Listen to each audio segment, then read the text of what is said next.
Pastor Matt Petty from the Burnt Hickory Baptist Church leading us in invocation, and Deputy Chief Cox will lead us in the Pledge of Allegiance. So those who are willing and able, please stand.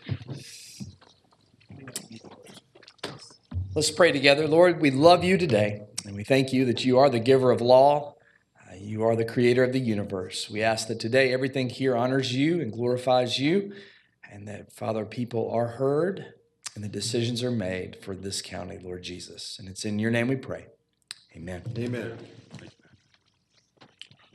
I pledge allegiance to the flag of the United States of America and to the republic for which it stands, one nation, under God, indivisible, with liberty and justice for all. Thank you, Pastor. You can come back anytime. He's quick. All right. This morning we have a very small change to the agenda. Commissioner Ott would like to make a presentation.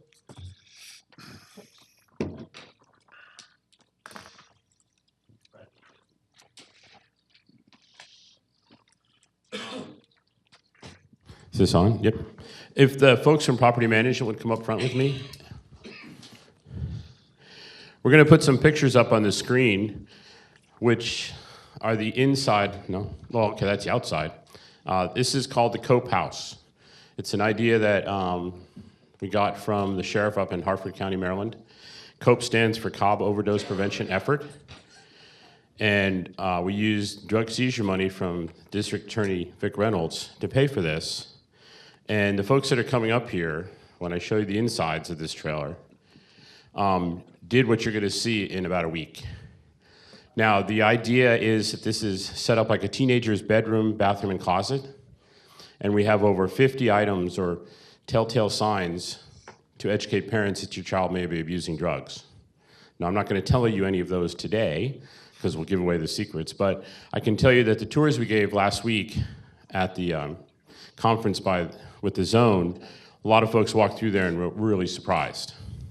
So what we've done is I have a plaque that is going to go up on the inside of the Cope House, kind of acknowledging the outstanding work that all these folks here did. And I'm just going to read it. In appreciation of the outstanding effort to build, equip, and furnish Cope House, the Cobb Overdose Prevention Effort, recognizing the following Cobb County property management staff under the direction of Eddie Cannon, Sport Services Agency Director, and Scott Barfield, Director of Property Management, Lee Vaughn, Doug Jackson, Mike Carney, Adam Easterwood, Daryl Fendley, Yuki Howard, Christy Carlucci, and Rabona Gordon. And this is presented on the October 9th. And I'm going to give it the mic to Scott and let him introduce everybody. Okay, first, you got to imagine, when I got the email about this, we're going to build a trailer.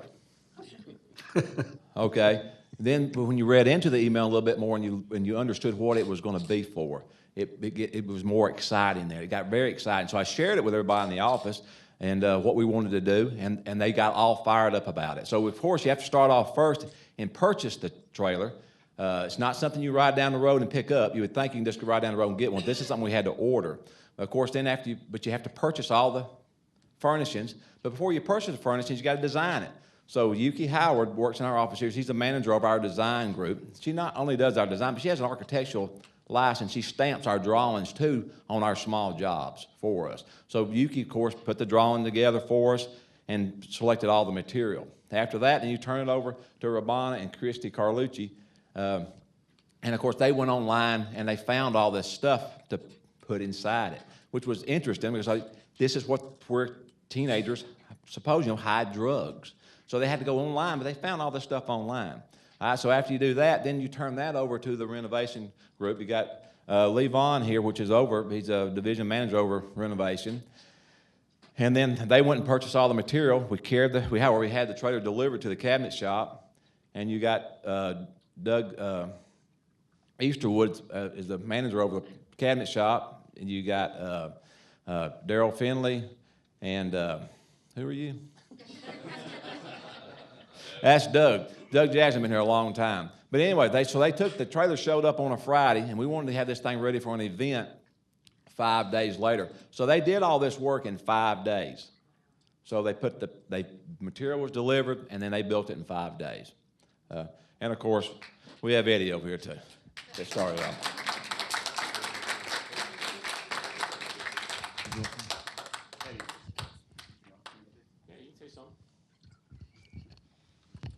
The biggest thing about this is it's a great tool for the community and parents in our community they'll be able to use for a long time. Folks do a great job. Y'all know this. The renovations they do is amazing. This is just another one of those great projects that they do. So thank you. And for those interested in coming and touring the Cope House, it will be over at the Zone tomorrow at noon, but it'll also be at my town hall on October 15th.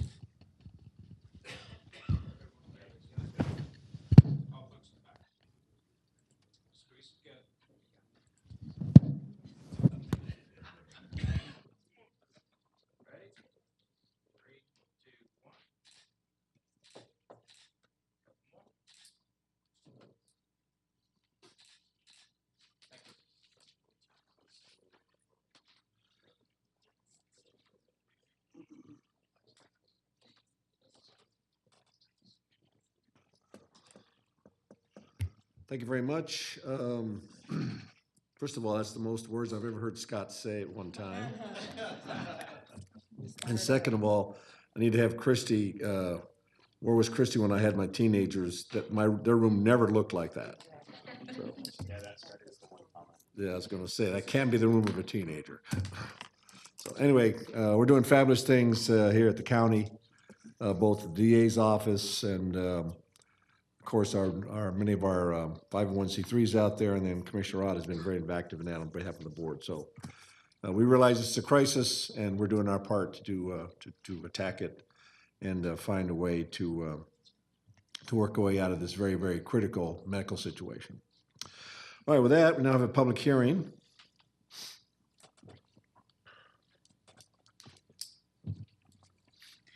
Good morning. Morning, Erica.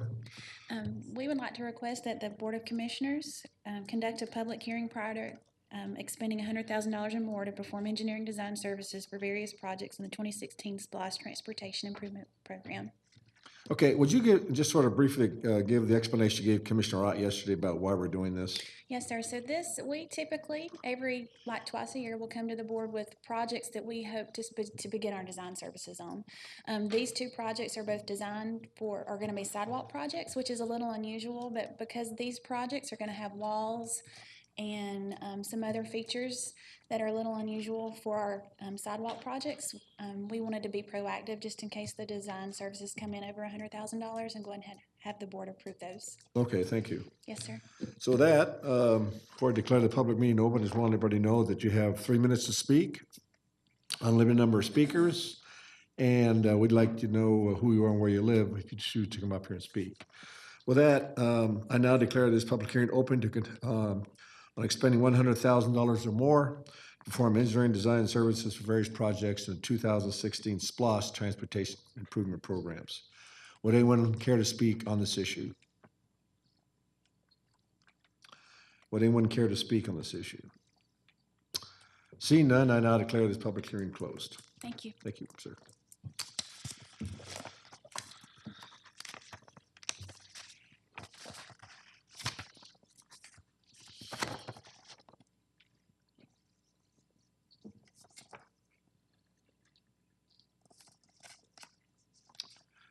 Are we gonna do one more hearing on this one, or this is the only one? Only one, so we have to do a motion to accept this, I think, right now, don't we? Right, right. Well,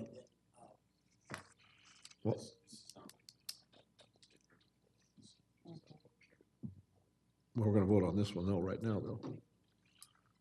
Millie says we have to vote on this.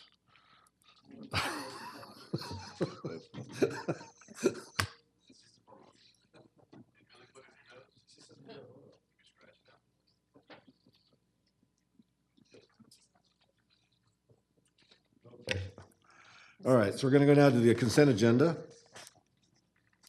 I'm sorry? Oh. Millie was right, I was wrong again. So now we have public comment. How many people do we have for public comment, Ms. Stantz? You have 6. 6, okay. So for public comment, you have 5 minutes. And if you just let us know who you are and where you live, we'd appreciate it. And so I'll have Ms. Stantz call your name up and individually, and then give your comments, and we'll listen to it. The first speaker is Todd Rudy, if you'd come forward.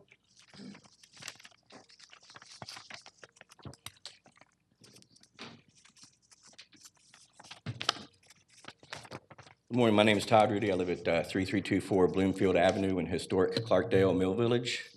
First, I want to thank for the opportunity to speak today, and especially thank the board and Commissioner Cupid for approving funds for our new Old Clarkdale Park that'll be worked on soon. I also want to thank Barbara Savage, Mandy Elliott, and Jimmy Giese, who I think is in the back somewhere, for the work that they've done on that project. I'm here today representing my neighbors here, if you could raise your hand, in the Mill Village, because there's a threat to the new park, to which the county has earmarked up to $2 million, as well as the historic village itself. The city of Austell has roughly 100 acres near the corner of Luke Glen Garrett and Austell Powder Springs Road that it wishes to sell. It has a buyer, Taylor Mathis, who wants to develop an industrial facility, a logistics facility for use by Norfolk Southern, right there in the location. The current plot pending sale would wrap around the park about 50% of it. The entirety of the land would run almost all the way around the park and run right up to the back doors of several of the houses in the historic Mill Village. This would greatly affect the historic Cobb quality that the village has. And further worries we have are stormwater runoff with Sweetwater Creek right nearby, increased light, noise, pollution, truck traffic, and Cobb County's own investment in the park. Cobb County's own 2017 comprehensive plan recognizes the importance of the Mill Village, saying that we will give historic districts special consideration in future planning and any new development, and to provide additional acknowledgement and consideration within the comprehensive plan to assure that this part of Cobb County will remain historic, architectural, and cultural in its value. We don't believe that the city of Austell, Norfolk Southern, or Taylor Mathis recognize the value that our neighborhood has. In addition to detracting from the inherent qualities of Clarkdale, we believe the development of the land would violate several agreements already in place since 2001. In the 1990s, Norfolk Southern moved in without any fanfare, very quietly. Clarkdale and nearby residents worked against the development, and they received some accommodations. It's the largest intermodal yard east of the Mississippi. And now there's going to be a similarly large industrial facility, logistics facility with trucks right next door to our neighborhood.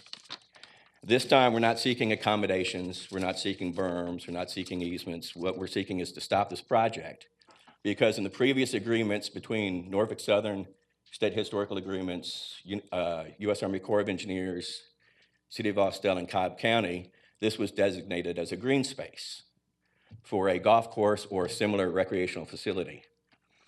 There's never been a golf course in the 18 years.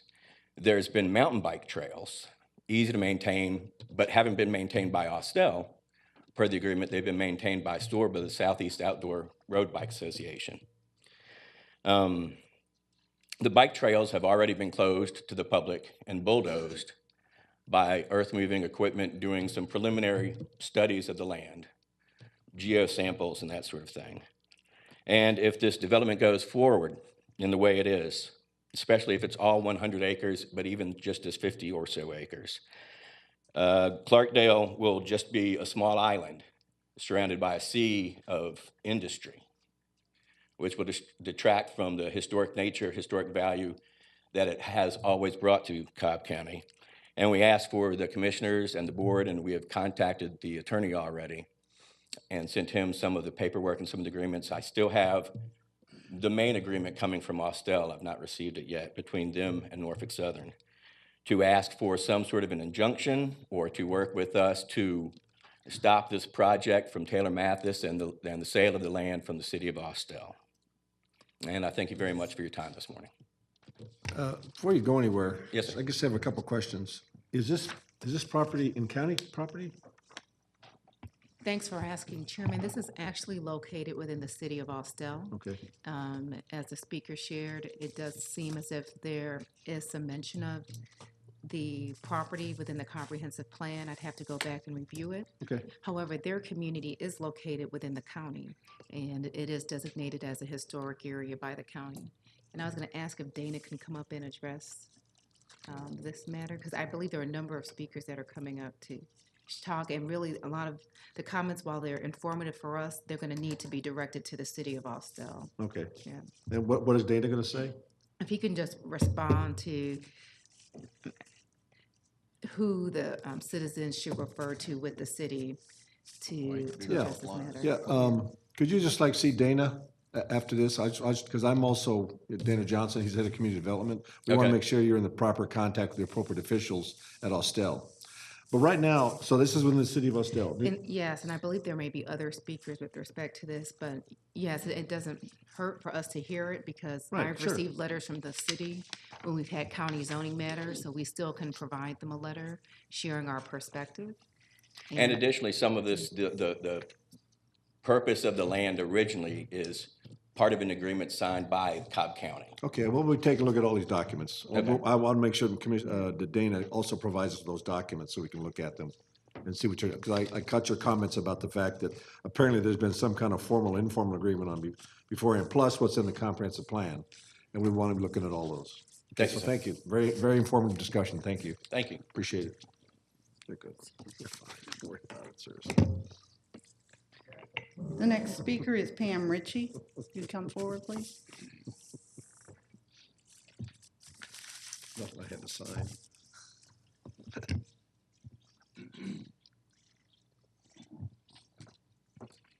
Hi, I'm Pam Ritchie at 2745 Bent Creek Drive in Kennesaw. It has come to our attention, which I am a member of the board of Down 7 Up 8 Incorporated, that the property at 325 Victory Drive is up for lease, and that you're going to use some funds to revamp that property. I actually sent an email to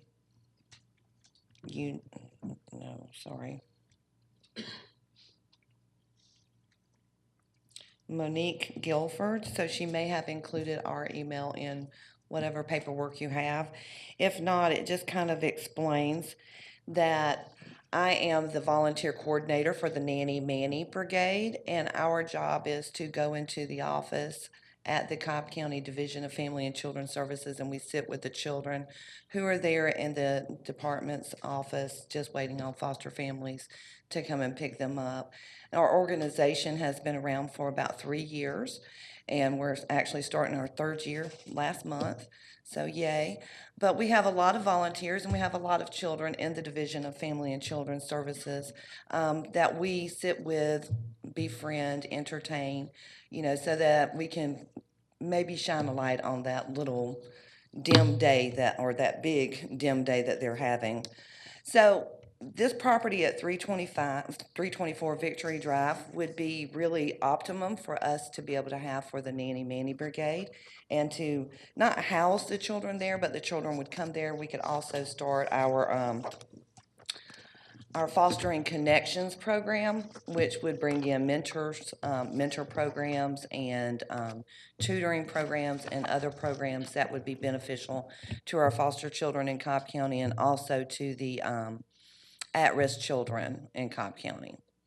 So we would like for you to consider, instead of renting the property to, where is it at?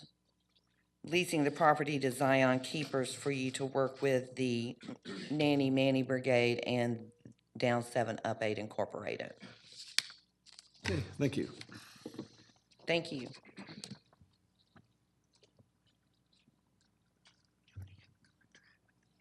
I think so. The next speaker is Miles Rutherford.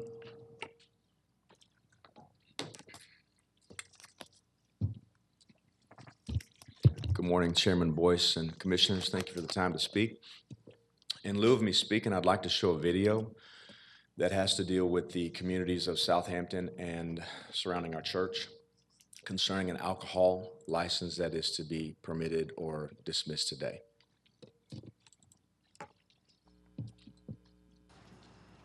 Unfortunately, I don't think we need it. was within less than a half a mile of a school that our kids walk from daily. We've heard that this is not something that you guys feel like is needed right here. Your owner said, they asked the question, why would you sell, why were you selling beer and wine, right? And you said that's our #1 sales. No, whoa, you're putting That's words what in you my mouth. said. I said it was convenient. This is not a liquor store. It's not a liquor store. I'm going to say it again. It's not a liquor store. What we don't want to do is open a convenience store with fuel sales without beer and wine that isn't a viable store, and then you have a store that's shut down. So to be competitive with the other stores, it is something that is necessary for them to be able to sell. So it's, Seems like the #1 objective then, pretty much. Beer and the wine is really not that serious. The fact Oh, it that is it's serious. You guys are acting like that's It's easy all. for you to say that, yes. So why But it's less serious. If you can survive off of just a convenience store. It's a very minor thing. Okay, so Minor. don't okay, great. They're moving in your neighborhood then. To show us It's that minor. you're doing everything else. Don't do Sunday sales. Put it in Don't your do neighborhood. beer and wine. Why can't you do that? I told you, the reason why I'm doing beer and wine is to make it convenient. So it's for not other convenient. Oh, So it's not baloney. convenient. Put it in your neighborhood. Put it in your neighborhood. So why do we have to have it if it's a small amount of gas? Like I said, it's a one-stop shop store. So you come, you get gas, you get food, you get beer. Sunday, We don't want it. football, We you get don't fries. want it. It's not good for the neighborhood. Saying there's drugs on the property when the building isn't even built. Because we've seen what eyesores look like. Yeah. The gas stations in our area, they become spots for loitering, and they become also a lot of this. I just encourage anyone out here to visit the Texaco or the Jimmy's, the Shell, or the Valero. Yeah. Better yet, on your way out, stop at the Shell and look at what type of gas stations are in your There area. is no. One day, I pull up and I go back to, they're living behind the Shell. Can we? This is what they're talking about. Bring the property value down. You want to put a gas It will. Exactly. So Powder Springs is right-only turn, which means that all traffic will have to be on Milford Church. If people are buying something for their use of drugs, that's not. That's not your. That's an issue. That's But our concern. But I'm saying, like, I can't help that. And what about the foot traffic of the kids going back and forth from school? Foot traffic, cars pulling in and out. That's dangerous. There's enough traffic on that This is horrible. Define security. to have security personnel on site to be able to make sure that there's no loitering, to be able to help them watch any type of One litter or person, anything two like that. persons? That kind of stuff we can work that out. I mean, that's the kind of thing we want to talk about. Could I have a show of hands real quick and put the camera around? Who's against this real quick? Everybody put up hands that's against this going in. Clearly, remember, Mr. Garvey saying it had to be a right only off of Powder Springs because that would be a danger for. Anyways, I'll save my comments for the next portion, but I wanted to make sure to have that opportunity to show the expressions of the communities around that situation. Thank you. Hey, thank you. The next speaker is Brenda Patton.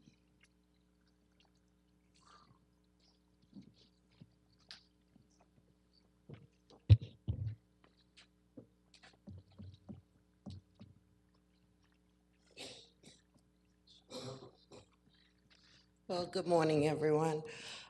We just watched the video. I'm part of that community off of Milford Church, and the video basically speaks for itself. We are totally against the alcohol and tobacco sale or coming into our community. It's going to be very congested up in there. We got a new church going on up in there, a school just less than a quarter of a mile away from where the facility is going to be built. And I'm just here to let you guys know that we do not want that to be built. And like I said, the video pretty much speaks for itself when we spoke out the other night. Okay, thank Okay? you. Thank you, ma'am. All right, thank you. The next speaker is Jackie Anderson.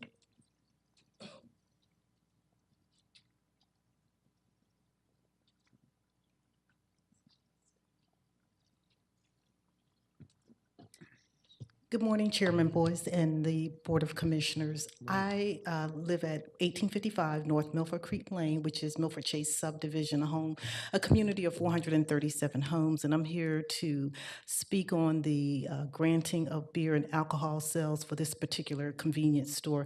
I've been a resident, a homeowner in that area for 25 years.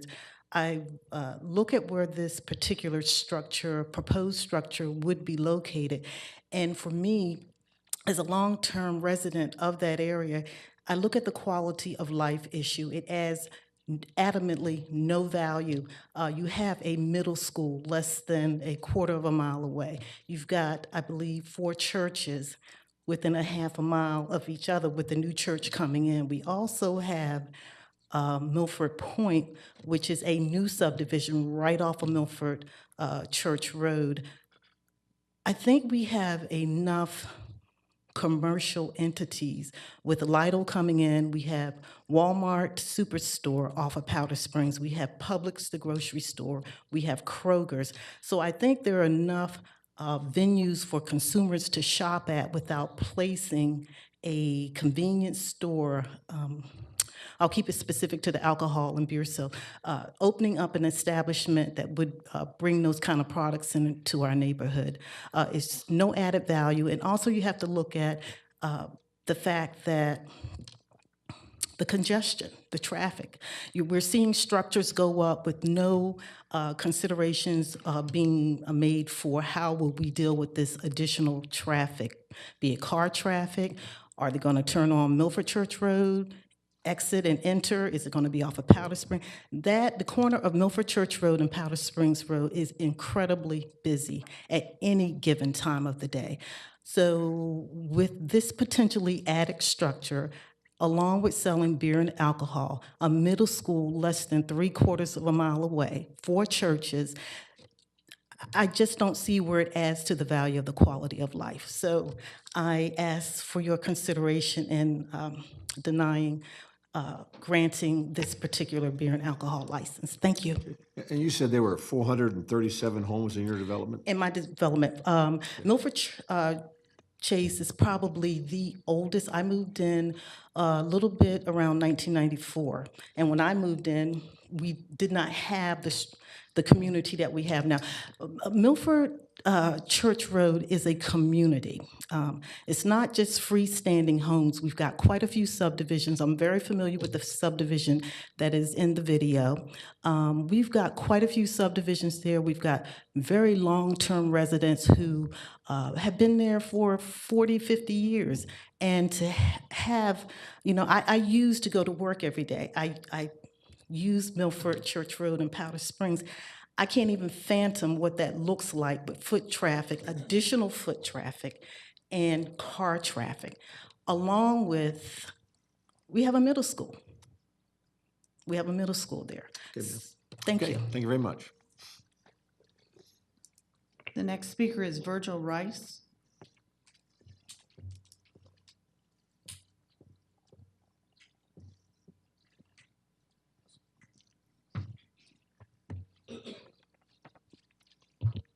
Good morning, Commissioners. Good morning. I'm new to Georgia. I've been here about 1.5 years after a 42-year career in law enforcement in Alabama. Moved to Georgia to be closer to my grandchildren. However, I did not move to Georgia to be close to a convenience store that attracts the wrong clientele. And I'm talking about the beer and wine license. It's going to cause a tremendous traffic problem. If any of y'all are familiar with Sugar Creek Drive and Milford Church Drive, oh, by the way, I live on Sugar Creek Drive, sorry. In the mornings and the evenings, it's a traffic nightmare, and this will just contribute to more traffic congestion. I'll be short. One thing I learned after 42 years in law enforcement, convenience stores that sell alcohol are nothing but stop and robs. Thank you. Okay. Thank you, sir. That concludes your public speakers. Okay, thank you. Go to consent agenda now, and I'm going to have the items scrolled through on the screen so you can read them before I call a motion. And Mr. Chairman, can you just highlight number 3? Sure. It's that $867,000 grant award for the DA. Since we talked about the Cope House earlier, I think it just kind of shows, as you said earlier, that the county is working really hard to address the opioid problem that we have in the county, and the district attorney is kind of leading the charge, and he's recognized with this grant from the Department of Justice. Yeah, and that's a good point. And I just sort of, to read the impact statement, he's been awarded funds in the amount of $897,000 for a 3-year period. That's a significant revenue. But I think it also goes to show you that the kind of caliber programs that we have here in the county, led by District Attorney Vic Reynolds, but also what our public safety does and our other programs as we saw this morning. So this is just the start of a very serious campaign on this public health issue. And I know that in the near term, we're going to be making a big dent on this problem because of the various programs, both federally, state, and locally funded, to address this public health issue.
Okay, so I hereby make a motion to approve the consent agenda as revised and authorize the execution of necessary documents by the appropriate county personnel.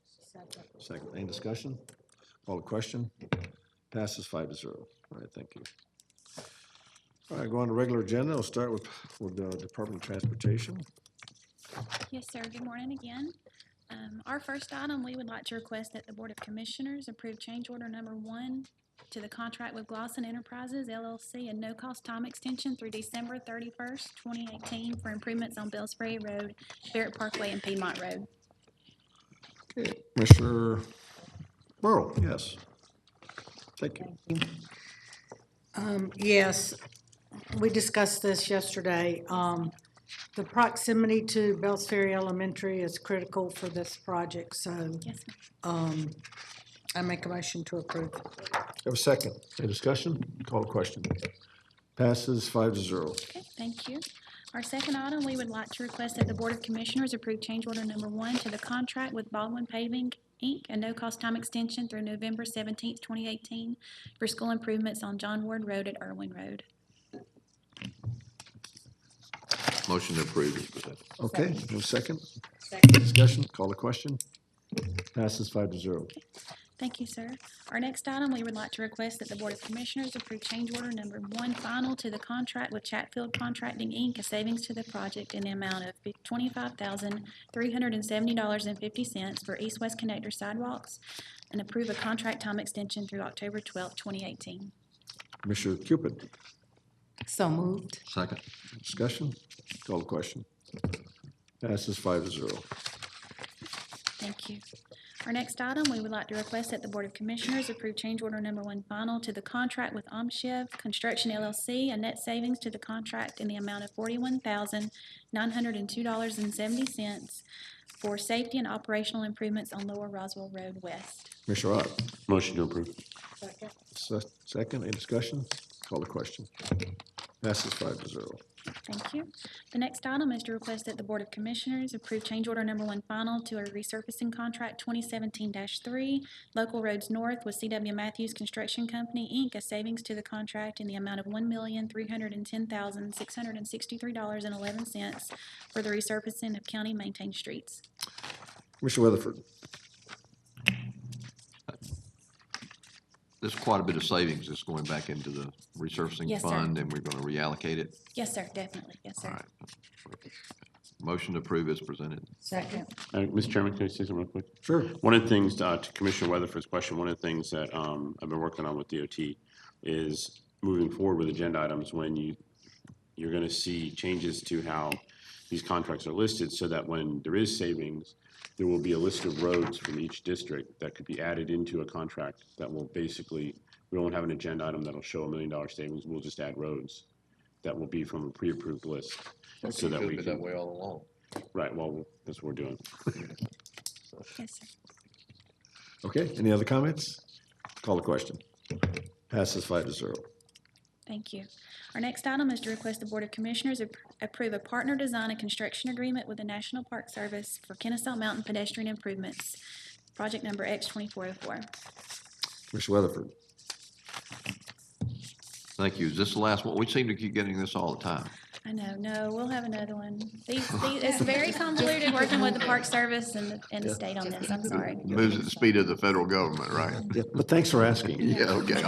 2 weeks, right? No. Yeah. Motion approved. Thank you. Discussion? Call the question. Passes 5-0.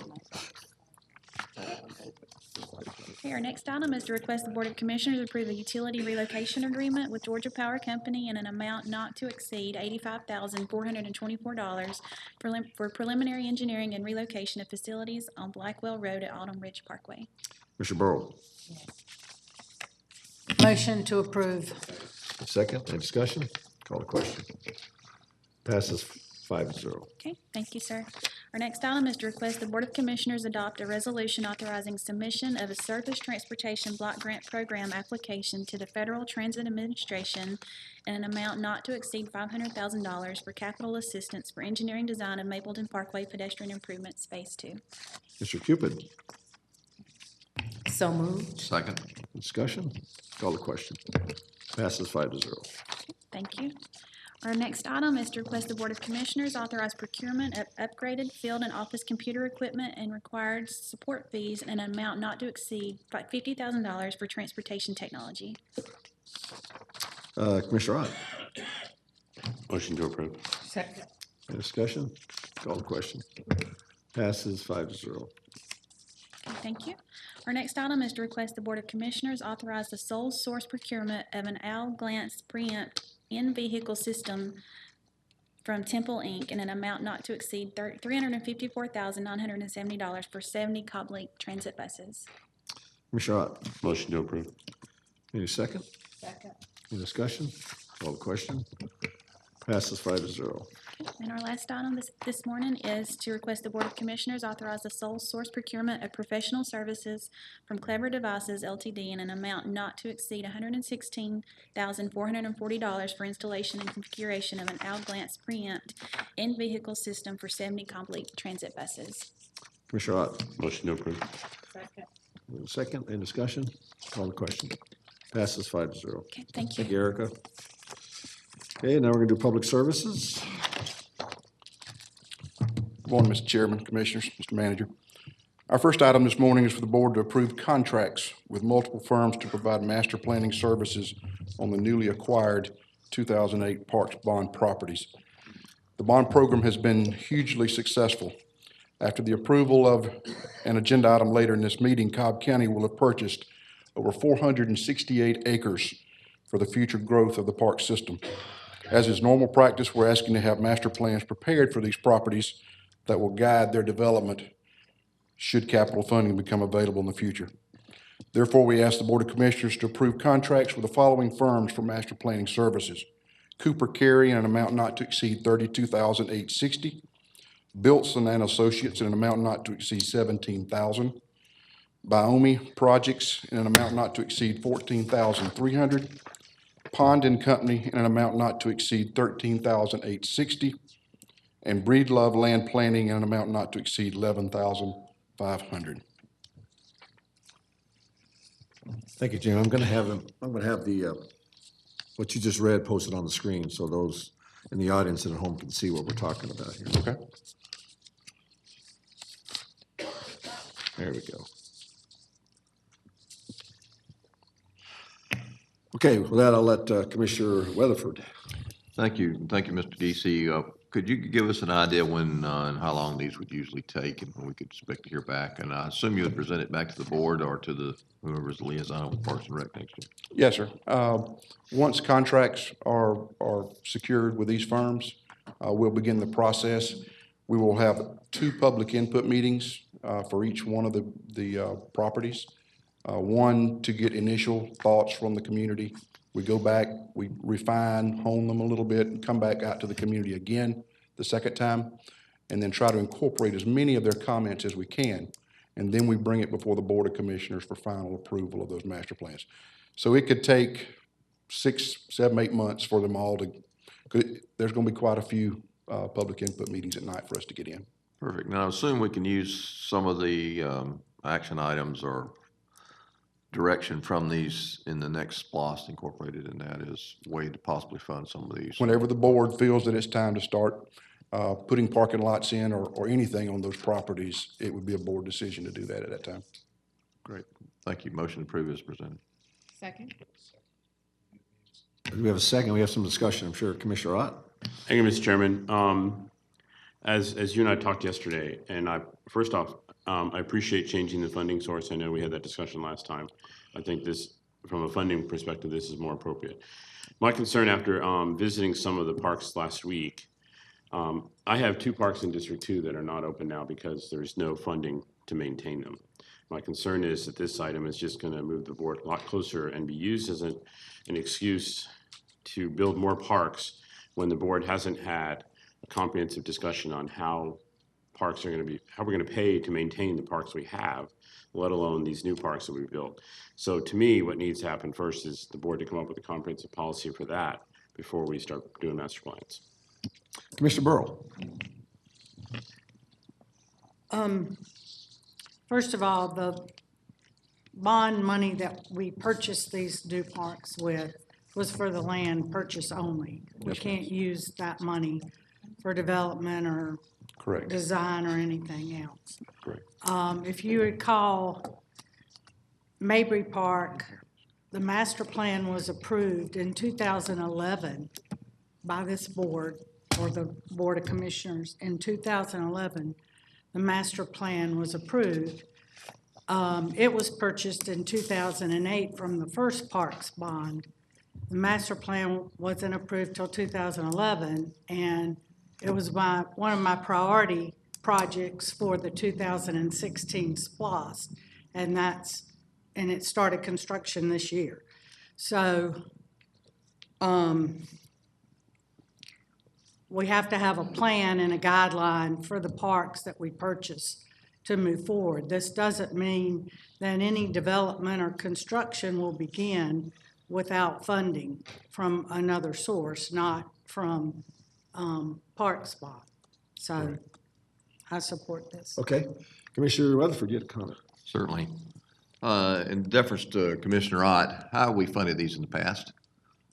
General fund, bond programs. SPLOST programs. The reason that we have surplus in order to do this is because some of us stood up and voted for the increase in millage, or we would have to use SPLOST funds. And I personally think that this is better suited from SPLOST funds, and that's what that's for. And I agree with Commissioner Burrow that we have to have a plan, and we can put it in there. And at some time in the future, hopefully these projects will go forward. At least we have a roadmap to do that. So as you know, I've supported this from the beginning, and I fully support it now.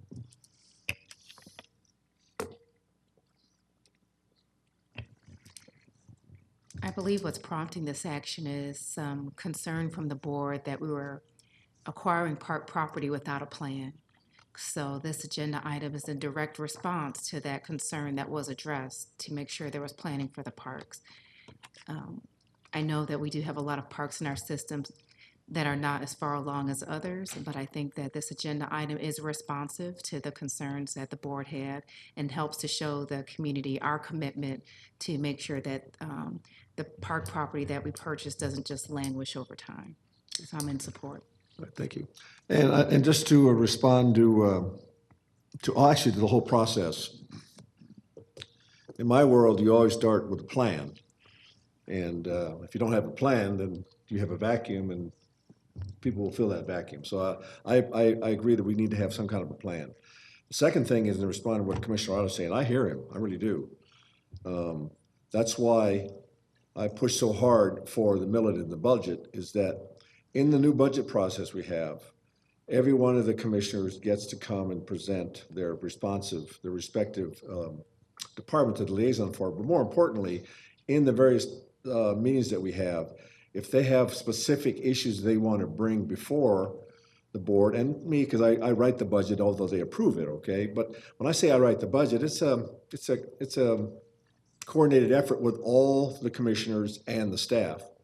So what the plan is in the future is that as we see these requirements that Commissioner Otto's been talking about, that we have parks that have not been fully funded yet, the new millage rate will allow us to move forward with that, with those actions, where we can start to finally provide staff or the necessary work to meet the plan. We just also approved a master parks plan, all right, last month. So we need to start taking all this material that we've passed and that we've approved in the past and integrate them into this budget process. And that's what we'll be doing again, starting in January, when all the commissioners come forward and we have our monthly budget presentation. So little by little, we'll bite into this apple and start to bring this county back to the level of services that we once had before the recession. It won't happen overnight. It will take time, but we have all the elements in place to do exactly that. We have a plan now. I'm pretty confident we're gonna approve this. And then when we start the budget talks again, starting in December, actually with our first retreat with the board, we will move forward on starting to address some of the concerns that Commissioner Rott has, but also other members of the board here about their parks and their plans, so that we can provide the services to the people in the county they've come to expect. We weren't able to do because of the reception, but we're gonna be able to get back to that. So if there's no further comment, I'll call a question. And it passes 4-0 with Commissioner Rott in opposition. Okay. Thank you, Art. Our next item is for the board to approve the final closeout supplemental agreement and change order number 1 for the installation of an irrigation system at Skip Wells Park. All work on this project has been completed and does meet all the specifications set forth. Therefore, we ask the Board of Commissioners to approve the final closeout supplemental agreement and deductive change order number 1 for $5,000 to the contract with Aqua Underground Incorporated for the installation of an irrigation system at Skip Wells Park under the 2011 Park Splash Program. Commissioner Burrow. Motion to approve. We have a second. Any discussion? Call the question. It passes 5-0. Our next item is for the board to approve a contract with Leatherwood Incorporated to replace the metal roof on the historic Hyde Farm house. The roof on the main farmhouse at Hyde Farm has developed leaks and is in dire need of replacement. Realizing the historical significance of the structure, close attention will be paid to the materials used to ensure it matches the other structures on the farm. Therefore, we ask the Board of Commissioners to approve a contract with Leatherwood Incorporated in an amount not to exceed $19,590 to replace the roof on the historic Hyde Farm house under the 2011 Park Splash Program. Commissioner Rott. Motion to approve. And a second. Any discussion? Call the question. Passes 5-0. Our final item this morning is for the board to approve the final closeout supplemental agreement and change order for the purchase and installation of an electronic message board at Jim R. Miller Park. The message board has been installed at the south end of the park, adjacent to the Windy Mac connector. It is providing commuters information on all upcoming events in the park and venue rental opportunities. Therefore, we ask the Board of Commissioners to approve the final closeout supplemental agreement and deductive change order number 1 for $21,344 to the contract with Complete Signs LLC for the purchase and installation of an electronic message board at Jim Miller Park under the 2016 Park Splash Program. Commissioner Cupid. So moved. Second. Second. Any discussion? Call the question. Passes 5-0. Thank you. Thank you, Jimmy. And now we have public safety. Good morning, Chairman. Morning, Sam. Board of Commissioners. Here to ask to approve an agreement for purchase and sale for the acquisition of certain real property located at 2435 East-West Connector in Austell and a contribution and lease termination agreement. The county's been pursuing location for the renovation and expansion of our training facilities for public safety, and this project was approved by the voters in the 2016 SPLOST. An agreement has been reached to purchase the property at a price of $10,750,000, and the property consists of a 115,369 square foot warehouse building situated on approximately 19 acres of land. The property is currently leased to BJ's Wholesale Club Inc., but the building's been vacant and not in use since by the tenant since 2011.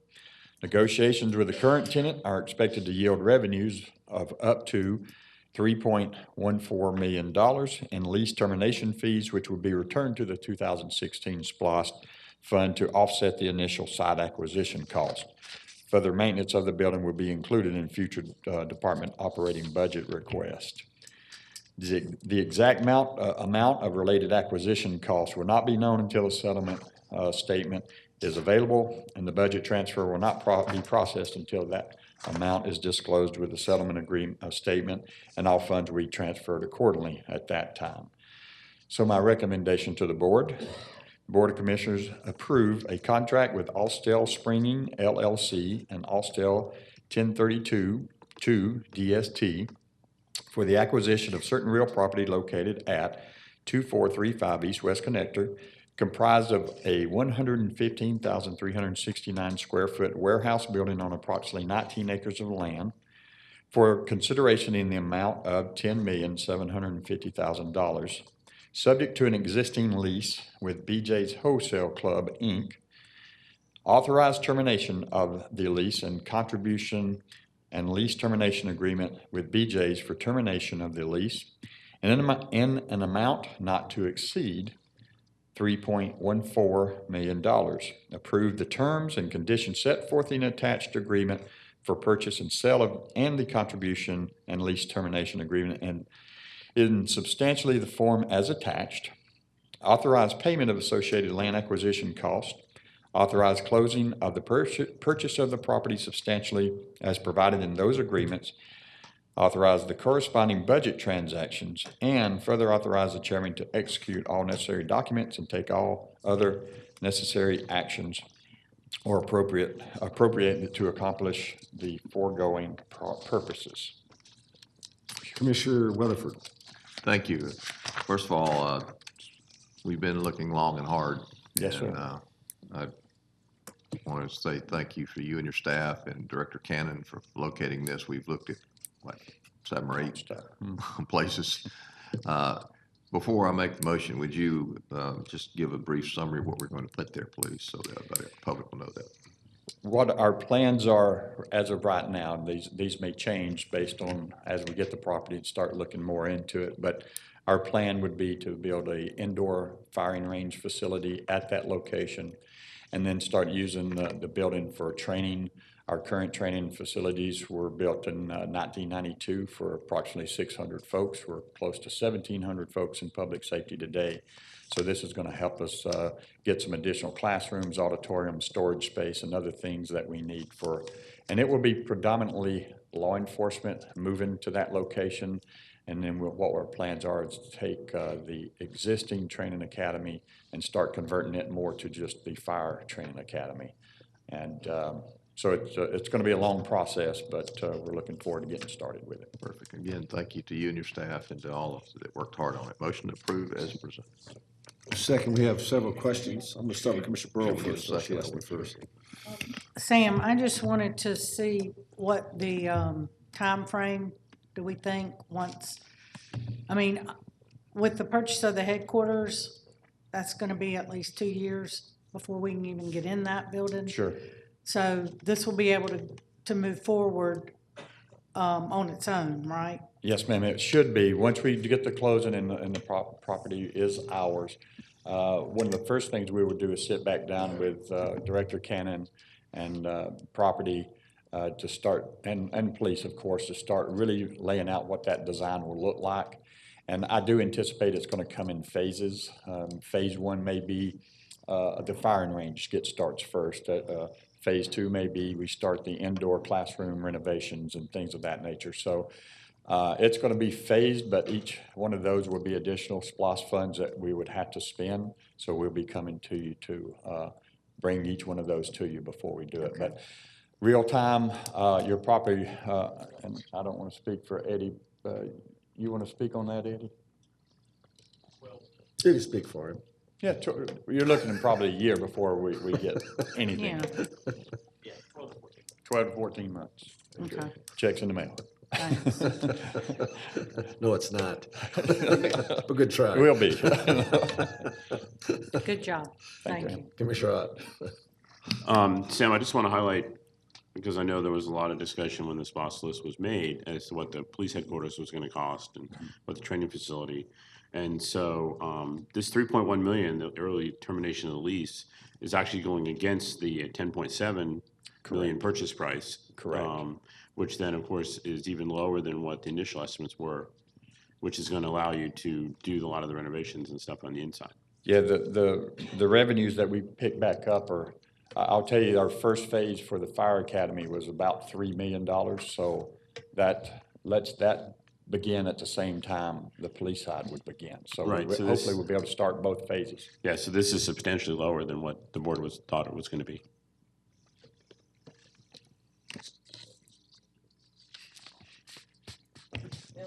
No, sir. Like this dance? Mr. Cupid. Has to be the exact number, doesn't it? Just wanted to share with those residents who are here in District 4 that this facility will be located in the vacant BJ's building off of East-West Connector. So it's nice to see that we'll finally have something housed. It has been looking barren and overgrown for some time. And hopefully with the amount of traffic that we get in there, perhaps even hosting others, that we can also add to the development that's surrounding this site. So thank you. Yeah, it'd be nice to have police presence there too, just to remind people that, yeah, you're protected here. That's great, absolutely. And I also piggyback on what Commissioner Cupid said. I'm imagining that if other agencies want to come and use this, we'd be more than happy if we had the time in the room to lease that to them. Sure. I mean, that's one thing that we've looked at what other agencies are doing, but I would tell you that our firing range stays pretty darn busy. Okay. But that'll be something that we look at and see how we can, and currently we bring in outside agencies to do classes and invite our neighbors in to come do those. So yeah, I think it's going to be a tremendous impact to our training capabilities. So we have a motion, we have a second, so I'll call the question. Passes 5-0. Thank you, Sam. All right, now we're on to County Attorney. Morning, Pat. Good morning, Chairman, Commissioners, County Manager. We're here to ask the Board to ratify action taken in executive session to authorize a contract with Gerald W. Wallace and Beverly A. Wallace, trustees of the Gerald W. Wallace and Beverly A. Wallace Revocable Trust, dated September 27th, 2016, and authorize an amendment to the contract for the acquisition of certain parcels of real property comprised of approximately 86.82 acres located at 5151 Brownsville Road for consideration in the amount of $2,257,320. Approve the terms and conditions set forth in the attached agreement for purchase and sale and the amendment in substantially the form as attached. Authorize payment of associated land acquisition costs. Authorize closing of the purchase of the property substantially as provided in those agreements. Authorize the corresponding budget transactions, and further authorize the chairman to execute all necessary documents and take all other action necessary or appropriate to accomplish the foregoing purposes. Okay, Commissioner Cupid. Thank you, Chairman. This is a sizable piece of property within District 4, which is going to be adjacent to the existing Stout Park. And while Stout Park is already a large property for us, what this purchase allows is for this to be used as a full equestrian facility for those who have horses and would like to ride them in Cobb County, that this property can be suitable to that as we move our master plan for this area along. So I'm grateful to see this property move forward. Pat, thank you, thank you, thank you. There's been a lot of back and forth on this moving forward, but I'm just grateful to see this come close to closing out our parks bond. With that, I'm so moved. Second. We have a second. Any further discussion? Call the question. 5-0. Passes. Thank you. Thank you. Appreciate it. Then we have no further public comment. Is that correct, Ms. Nance? Okay, and then we have appointment, I believe, by Ms. Cupid. Yes, give me 1 second, Chairman. I don't have my tab in front of me. Thank you. Thank you, Commissioner Weatherford. I am pleased to make a motion to appoint Ashley Palmer to the Housing Authority of Cobb County. We have a second. Any discussion? Call the question. Passes 5-0. Thank you, Chairman. And she is replacing the late Jim Payne, which served prior on that board. And with that, we'll go to Commissioner comments. I'll start with you, Commissioner Cupid. Okay. There are a lot of things going on in District 4, and I just want to advise everyone to sign up for my newsletter, and that's located at cobbcounty.org/Cupid. But to highlight a few events, one of my favorite things to do every year is to purchase books at the fall semi-annual sale of Cobb County Libraries. It's going to be held at the Cobb County Civic Center this weekend, Friday, Saturday, and Sunday. If you wait till Sunday, you get the leftover goods, but you can actually get a box and fill that box of like $30 and get just amazing books. I think probably I got about 30 books, and I do have a library at my home. I'm a bit of a hoarder of books. Slight confession. Also, like to share that today is the last day to register to vote in the November election. If you know anyone who has not done this significant task of being a citizen in our county and nation, please encourage them to register and vote, and they can make a difference at the polls in November. We have an upcoming hearing for transportation planning that's going to be held at our next Board of Commissioners meeting on Tuesday, October 23rd. There are going to be some changes to our transit services, particularly, and the plan includes provision of Sunday service here in Cobb County, which we voted on during our budget hearing.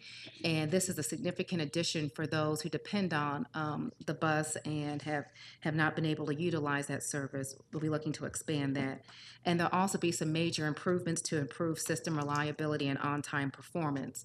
So similar to what took place today with the other public hearings, we'll have a dedicated public hearing just for input on those changes. This Friday, weather permitting, we will have an event at the Mableton Square to help plan for its future, hear from the community about things that you would like to see there. And that event will be held from 2 to 6 p.m. and it will be hosted by the Mableton Improvement Coalition. Tomorrow, there is a deadline for an anti-bullying contest, which I'm holding in recognition of October being Anti-Bullying Month. And we've sent out information to the elementary, middle school, and high schools here in Cobb County, but certainly anyone of school age is welcome to participate. For those in elementary school, we're looking for drawings to reflect anti-bullying. And for middle and high school, there's an essay contest. And for high schoolers, we also encourage them to submit a video. Kaiser Permanente will be our sponsor of awards for this particular contest, which I'm very excited about. And we will honor the awardees of that at the end of this month at the October 23rd meeting. For those of you who are looking to make a little bit of extra dough or to do your public duty, poll workers are needed for November. And I would just encourage you to go to Cobb Elections and you can sign up to actually serve in one of our polls. a few more events. For those of you who have young children, I know I wish I can get my children to this tomorrow. I'm going to see if the grandparents can take them. Matter of fact, that's today. At 3:30 to 4:30 p.m. There's going to be a cursive writing workshop that's going to be held. Somebody's laughing. The kids don't know how to write cursive anymore. I mean, I'm afraid when they start signing documents, they're going to be printing. But there's going to be a cursive writing workshop that's going to be held at our South Cobb Library off of Clay Road. And again, that's from 3:30 to 4:30, and the grades targeted for that are 3rd through 7th grade. 2 more events, Chairman, and then I'm gonna keep it moving. Yeah. We have a Halloween mixed doubles events for the children and parents, and that's gonna be held October 20th at Sweetwater Tennis Court. And for those of you who like to play or who used to like to play and want to support your children, come out to that for a safe Halloween event for the family. And lastly, speaking of Halloween, the South Cobb Business Association will be holding their annual October Haunt, October 23rd, and this is just for adults only. And there'll be representation from Metro Atlanta chambers, not just the chambers that are here in Cobb. And that's going to be from 4:30 to 8 p.m., and that's going to be held at Six Flags. Rides are available, and there's a lot of good fun and networking that takes place at that every year. Thank you, Chairman. Thank you, sir. You look at me like you can't wait to see what I want to say. I know. I wait with bated breath every time you speak. I understand, sir.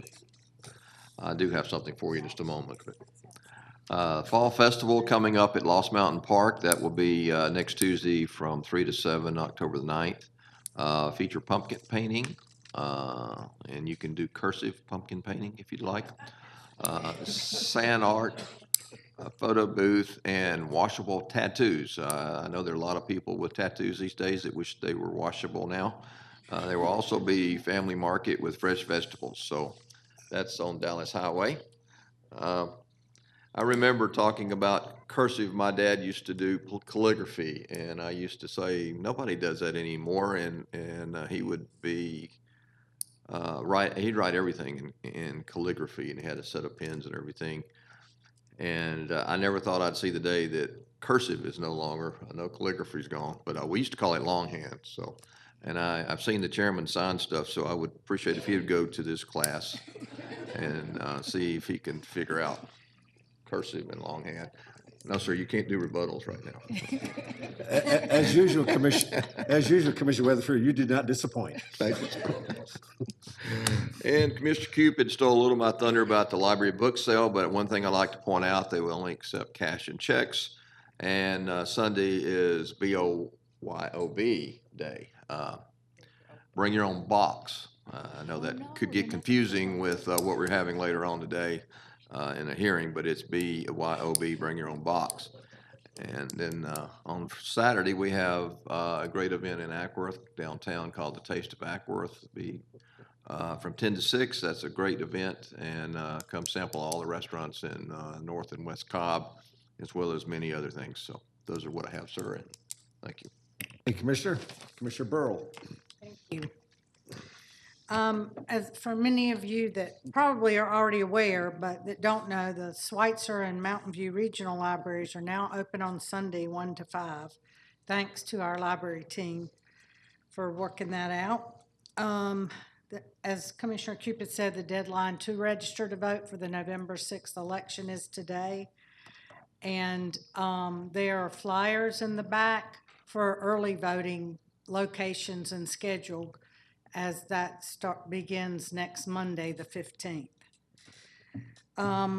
Calling all performers. Spoken Images Theater at the old Blackwell Theater on Canton Road is hosting an open casting call, noon to 2, Saturday, October 13th, for A Grinchy Christmas, a production that is an adaptation of How the Grinch Stole Christmas.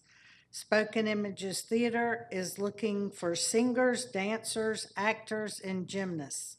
For more information, please contact info@spitheater.com or visit spitheater.com.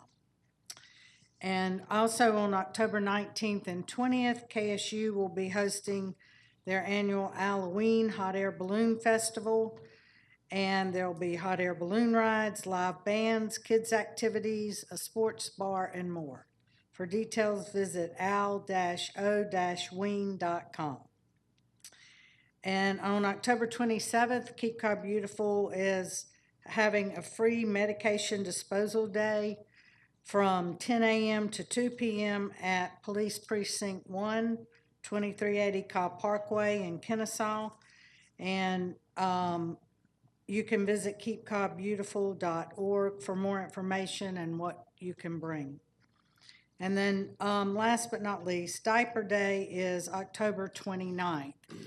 Monday, October 29th. We will have bins set up in this building to bring diapers for different organizations, nonprofit organizations throughout Cobb that are in need of assistance.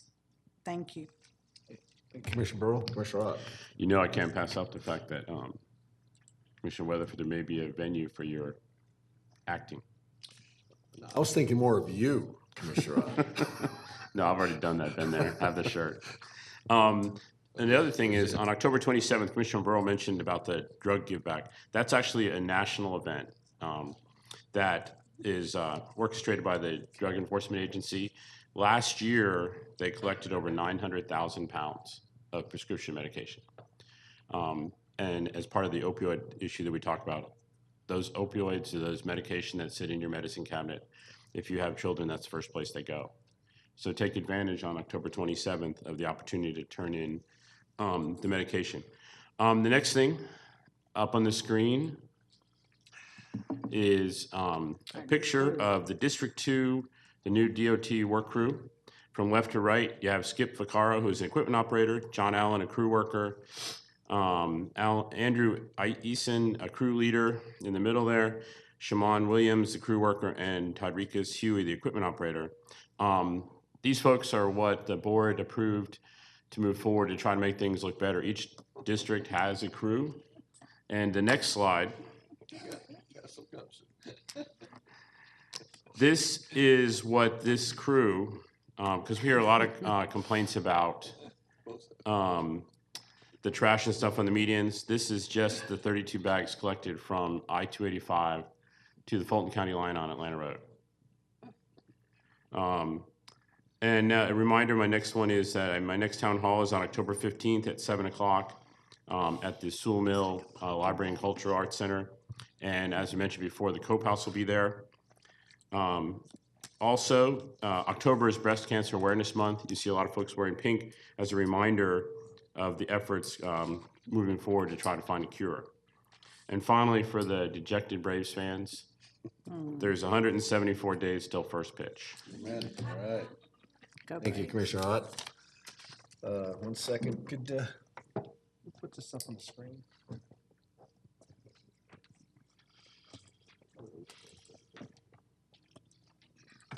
Oh, you already got it. We're good. Thank you. You read my mind. I just want to, my comments will address public safety from last week. Last week was Public Safety Appreciation Week. And I just want to once again read some names here of our public safety heroes that were honored last week during the program. And the Public Safety Employee of the Year went to Officer Jason Duncan of the Marietta Police Department. But we also have special congratulations to 4 other individuals within the Cobb County government. For 2 Public Safety Medal of Valors, one went to firefighter Rusty Brown from the Cobb County Fire and Emergency Services, and also firefighter Jared Stevens of the Cobb County Fire and Emergency Services. And we presented 2 Public Safety Distinguished Achievement Awards to Colonel Robert Willard of the Cobb County Sheriff's Office and Detective Ed Stockinger of the Cobb County Police Department. Just goes to show you that, as I've been saying over and over again, Cobb County is a place where you can safely work, live, play, and pursue your dreams. And they're all heroes in my books. Everyone who's in public safety. I don't care whether you're a police officer, sheriff, work in the court system, do any of the accountability courts. You're all heroes in my book because the things that you do sometimes go beyond what you normally do, that your job description calls you to do, makes this a place where people want to live because they know they can come here and grow their families, grow their businesses, and enjoy life as I believe our founding fathers want us to do. So congratulations to these specially named officers, but also to everyone in public safety. And with that, I'm going to do a short 10-minute recess, and then we're going to have a public hearing. Okay? How about 10:30?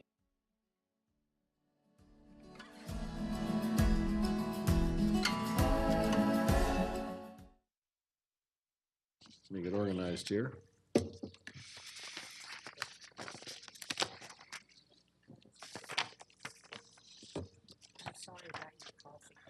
Don't worry about it. All right, we're ready for this public hearing. Pull up my agenda here.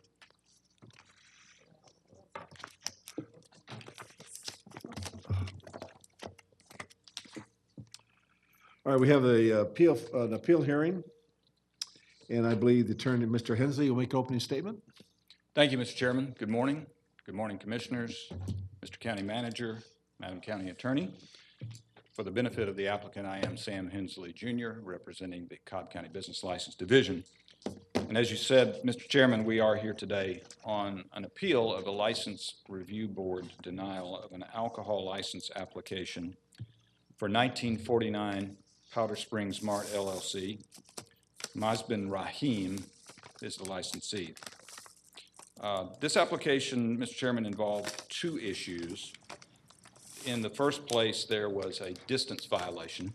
As you know, under 6-124 of the Cobb County Alcohol Code, an establishment that sells or serves alcohol cannot be located within 300 feet of the property line of a residence.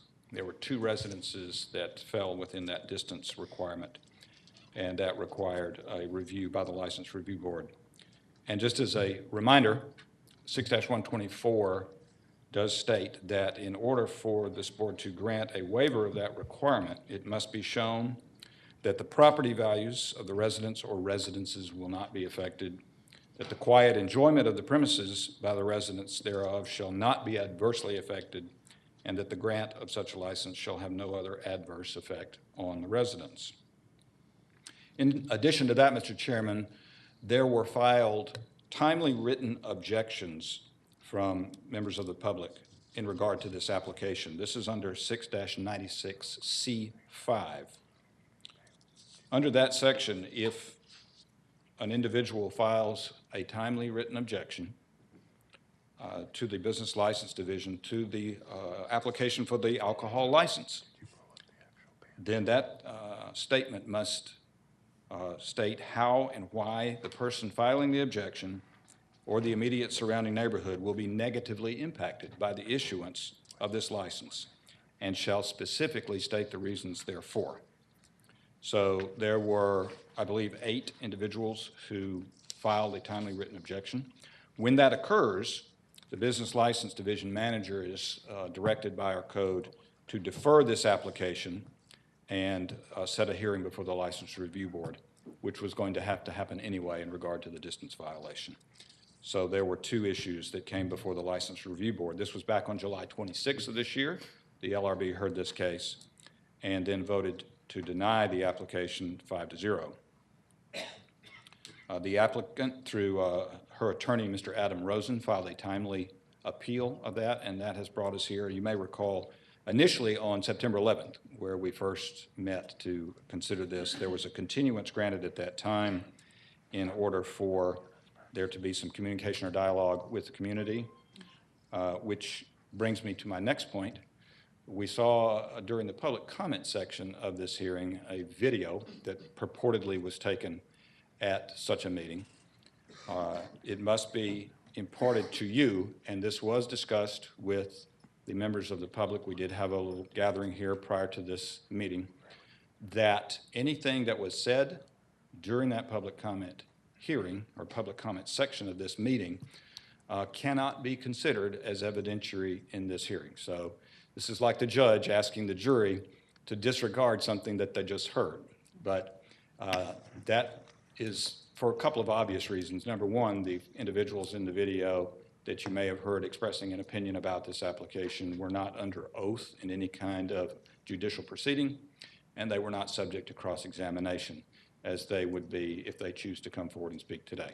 Yeah, So and the county attorney yesterday advised us of that. So Good. if that's your concern, she Yes. was, she agreed with you and made it well known that this cannot be considered during this hearing. Very good. Thank you, sir. And again, the speakers were apprised of that as well before choosing to speak at the public comment section.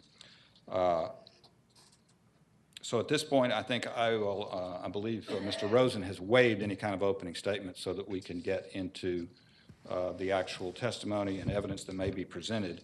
So with your leave, Mr. Chairman, I'm going to swear in all of the witnesses together, and then I will begin my presentation. Please. If you will be testifying or believe you may be testifying in this hearing, this includes anyone that wishes to speak at the conclusion of this hearing if you filed a timely written objection, or if you just saw the posting of this hearing, you heard about it, you wish to speak, you'll be given an opportunity to do that at the end of the presentation of the case in chief, okay? Each person will be given 3 minutes that wishes to speak. We will go first with those who filed a timely written objection. I have a list of those names. We will call those names at that time to see if they want to speak. Then after that, if there's anyone remaining who wishes to speak in regard to this license application, and only issues that are relevant to the alcohol license application. This is not a zoning hearing.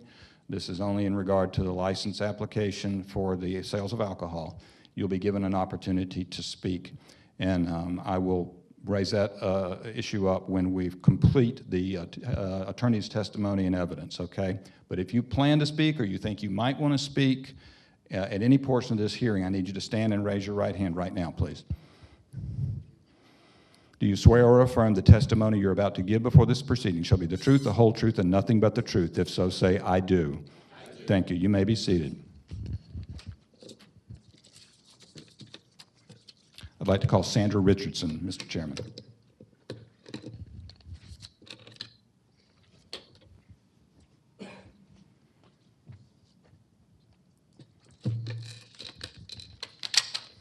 Good morning. Morning. Could you state your full name for the record, please? I'm Sandra Richardson, the Business License Division Manager.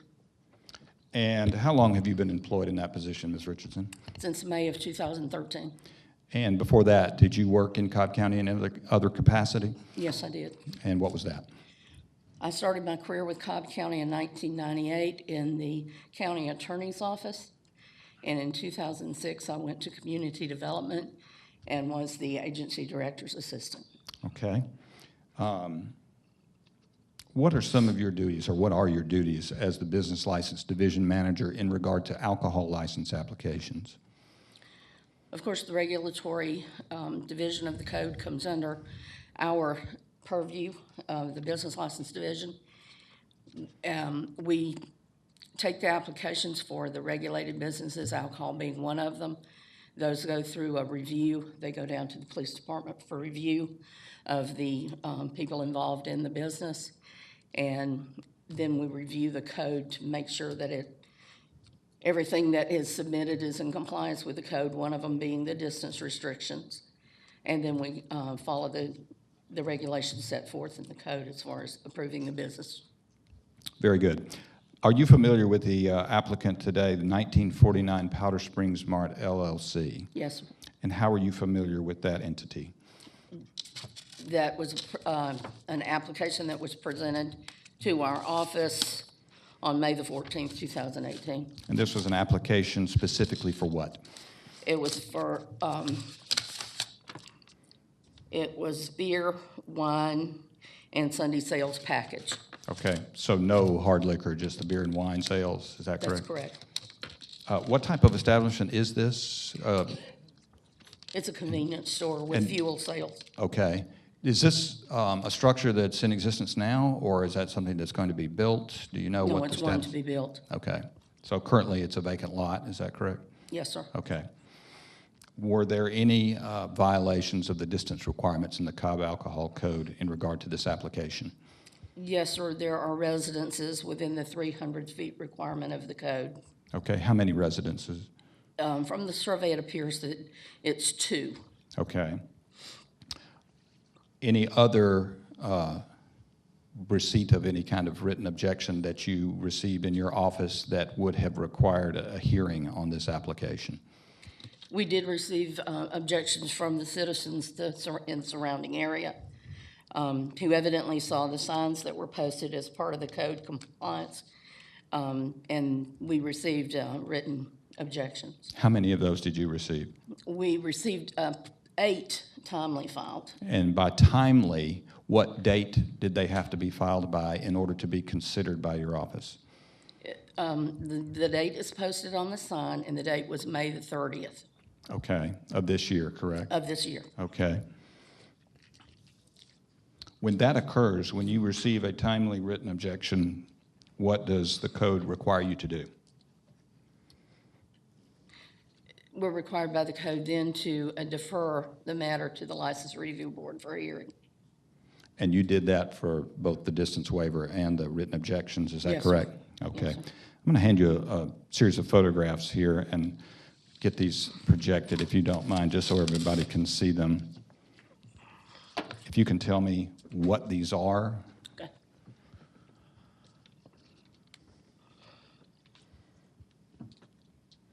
Okay. That is the sign that's posted on the property. That's as you can see, there's 2 signs, angled hopefully to assist the people coming down the street. Those signs were actually for the hearing today. And was there a sign posted for the previous hearing when we were to convene on September the 11th? Yes, sir. Okay. Yes, sir. Is that why there's a attachment on the top of the sign that says new hearing? That's correct. Okay. And what street, do you recognize what street that is that these signs are on? It's Powder Springs and Milford Church. Okay. So there were 2 sets of signs, is that correct? Correct. Okay. 2 on each street. Okay. So anyone who might have seen this sign then would be allowed to come to the hearing that's posted on the sign itself, the date and time and location of the hearing. That's correct. To express their opinion about the application. Is that correct? Okay. Mr. Chairman, I would like to submit these photos into the record. I only have 1 set, so if you'd like to hand them around, you certainly may, but just so that we have on the record that there was a proper sign posting pursuant to the code. I have already shown those to Mr. Rosen, and I don't believe he has an objection. Okay, that's fine, thank you. Ms. Richardson, are you aware of any other establishments that currently are licensed to sell or serve alcohol that are in the immediate area to the location we're talking about? We do as part of our investigation, we do an alcohol survey, and it's for businesses within approximately a half-mile radius. Publix is one, and the other is the Vizzo Wine and Spirits, I believe is the name of it. Both of those are within the half-mile radius. Okay. We also have one other business that was reported, but that business is now closed. Okay. Aside from the distance violation, was there any other criteria in the code? Obviously, we had written objection from the public, but were there any other specific code sections that were in violation with this application that you're aware of? No, sir. Okay. That's all I have, Mr. Chairman. Mr. Rosen? Good morning, Ms. Richardson. Good morning. Just a couple questions for you. I think just touched on, other than the distance requirement, the letters received by your office, were there any other disqualifying attributes of the application? No, sir. Okay. And specifically, there's a couple of sections in the code that are important when you're reviewing the applications, correct? Yes, sir. 691, application filing form, contents, no violation for That's that. correct. 692, the citizenship, residence, and age requirements, no violations. No, sir. False information in application, nothing false in the No, that application. we determined. And then mandatory training, of course, is important as well, and that was satisfied by the applicant as well. Yes, sir. Did you see, or did you have an opportunity to review the zoning conditions and the previous zoning approval earlier this year for this property? I did see those, yes. Is that a part of your review process? Every application that comes into the business license office has to be approved by the zoning department, and they put the zoning minutes in there, particularly when it's a business like this that is a new structure. So we are aware of the zoning, the recent zoning, because they review the application and the location. Okay. And is there anything in the zoning, the stipulations, the conditions, the minutes, anything that you saw that would preclude this application for beer and wine? No, sir. Okay, thank you. That's all I have. Any members of the board have a question of Ms. Richardson? Commissioner Cupid? Good morning. Good morning. Yes, earlier this year, we zoned for a church to be located at the intersection of Milford Church and Powder Springs. However, I didn't see that noted on the map where we have the 300-foot radius drawn.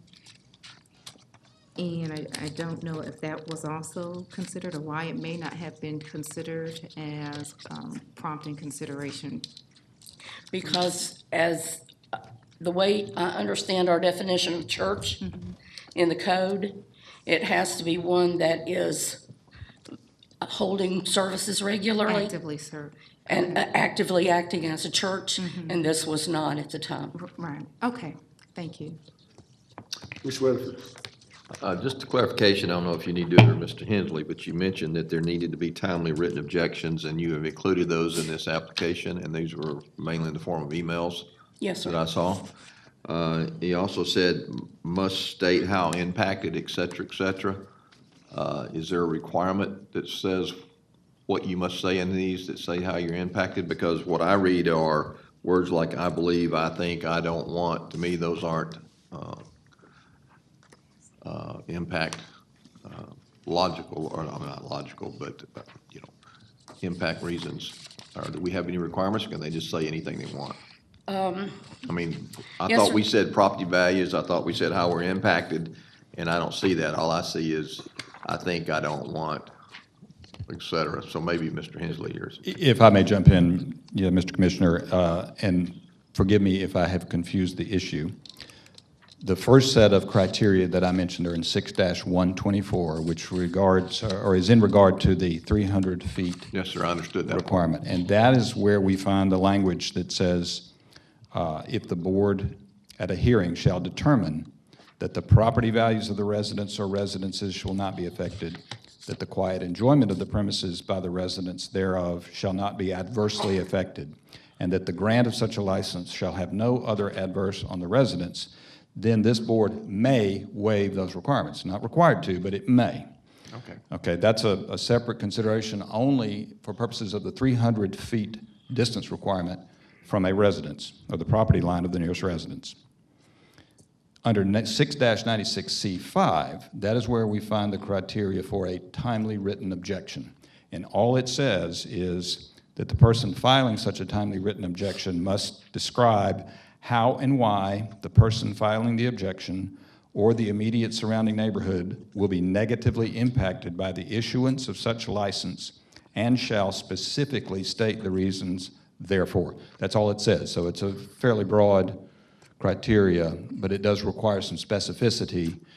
It can't just say, as you demonstrated, I don't like alcohol, or I believe this would be bad. It is requiring some specificity to that, but that's as far as it goes, is describing the criteria we're looking for.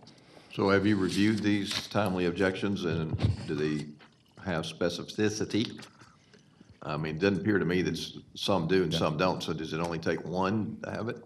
Yes. Yes, one timely objection that would have some specificity to it would. So it doesn't hold the same legal weight as the first section, which is what we have to consider as far as negative, quiet enjoyment and property values. Correct. You're entitled to give it whatever weight you feel it deserves, both from the number of objections you may have received. The fact that an objector doesn't appear at the hearing, if they've sent in a written objection, but they don't appear at the hearing, that may also be taken into consideration. And then again, how specific they are with their objections to this application needs to be weighed as well. Thank you. Mr. Burrow? Sandra, the other businesses that you mentioned, the Publix and the Viso Wine, that are within a half a mile, are they within 300 feet from the residence or 600 feet from the school or church, or do they meet the distance requirements, or are they under the distance requirement? There's not a distance requirement as far as the nearest other establishment that's selling the alcohol. We do the survey within the half mile, and that's where those came from. There's nothing other than those that are within that half mile. I think that's more than the 300 or 600 feet that you're asking about. Okay, so that would be my question. Did we grant a waiver for those, but if they're within the distance Yes. requirement? They Or would've- were they outside of the requirements and they didn't need a hearing? Well, truthfully, I would have to go back and look at the location of each of those to see if they were impacted by residences or churches or whatever. If they were within, and there was a 300 or 600 foot requirement, certainly those would have come through the same process. Right. But without specifically looking at the minutes from those locations, I don't have a recollection of it. Because I don't know if they had a distance to a church, library, park, school, or even residences. Okay. And Commissioner Cupid did mention this, and you gave a clear answer, but my question is, in the documentation, the closest church is 984 feet away. We have a letter from the pastor of the Worship with Wonders that was recently purchased, I'm assuming, and zoned for a church, but it doesn't qualify because it's not operational at this time. They're rebuilding or renovating or whatever. Yes, ma'am. The zoning, my recollection, and I do have the zoning minutes if I need to look back at them. My recollection is that the convenience store was approved in February, and that the church, the Worship with Wonders, was approved in March or April. It came right behind it as far as the church being approved. Now, certainly that if it were a church actively operating, just because the church bought the property, it's not up and running and operating as a church, as far as my understanding.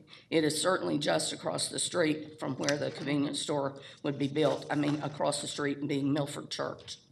So That's how close it is. It is within the 600-foot rule. It would be, yes, ma'am, but it Okay. was not considered because it was not considered to be a church. Okay, well, Excuse me, but it wasn't approved at the time that this approval came first. So the church had known this was coming, and so they don't get the same privileges if this comes in after the church has already been there. Well, remember, the application was filed May the 14th, so it came right after both of those approvals. The application with our office was filed May the 14th. It came like a month after the convenience store was approved and then the church was approved. so. Sure, go ahead. I was going to share the church. I have an article here. The church was approved in April At the night meeting. of 2018. Yeah. And the application for the alcohol license was May submitted 14th. in May. So the church was already approved. The zoning was approved, but it was not operating as a Right, church. I understand. But I mean, that needs to be considered. Well, I'm just, so they applied, the convenience store was there before the church. Yes, sir. all As right? far as the But zoning, Right, but the liquor application didn't come until after the church was approved. and we need to be very careful on our wording. This is for beer and wine, not liquor. This is beer and wine package store with Sunday sales. Okay. No spirituous liquor. Okay, all right, gotcha. Okay, and I have two more questions. Did you want to piggyback on that? I did, because we seem to be talking about the timing here. And I know, Sandra, you have the zoning minutes and the board doesn't have them in front of us, but was there any mention in the convenience store zoning application that they were going to be serving alcohol? That was the question about the stipulations. that Right, Mr. Hammond because asked. I think that's important to know because they came first. Right. Most of them say they're applying for it. But yeah, my understanding was there were no there was nothing in the stipulations to the zoning about this, right? To my knowledge, but I will let Mr. Rosen bring that up. Yes, and I have other business application for this month for a supermarket store that wants to have alcohol sales because it was expressly prohibited for them not to do it. It's my thought that if we were doing something that ran counter to the conditions of zoning, that we would see another business item as we do when those conditions are not being met. Right, so I guess my question following that is, what you're saying is that there were no stipulations that you remember prohibiting alcohol sales? Expressly, but nor were there any stipulations providing they would sell alcohol. Right, I was just curious during their presentation if they did. So, again, when this was zoned, it was zoned for gas station and convenience store without communication about the alcohol. So, And they are separate. they are separate. When they come in for zoning, their alcohol licenses. Yes, ma'am. My other question is, you said there were 2 residences that are under the 300 feet distance? And have those 2 owners weighed in? Do we have a letter or any opposition or in favor of from the 2 residents themselves? To my knowledge, those 2 residents have not identified themselves as being residents on those 2 particular properties. So I can look, if I need to determine who the owners of those properties are, and look back at these emails, but to my knowledge, they have not identified themselves as the owners of those properties.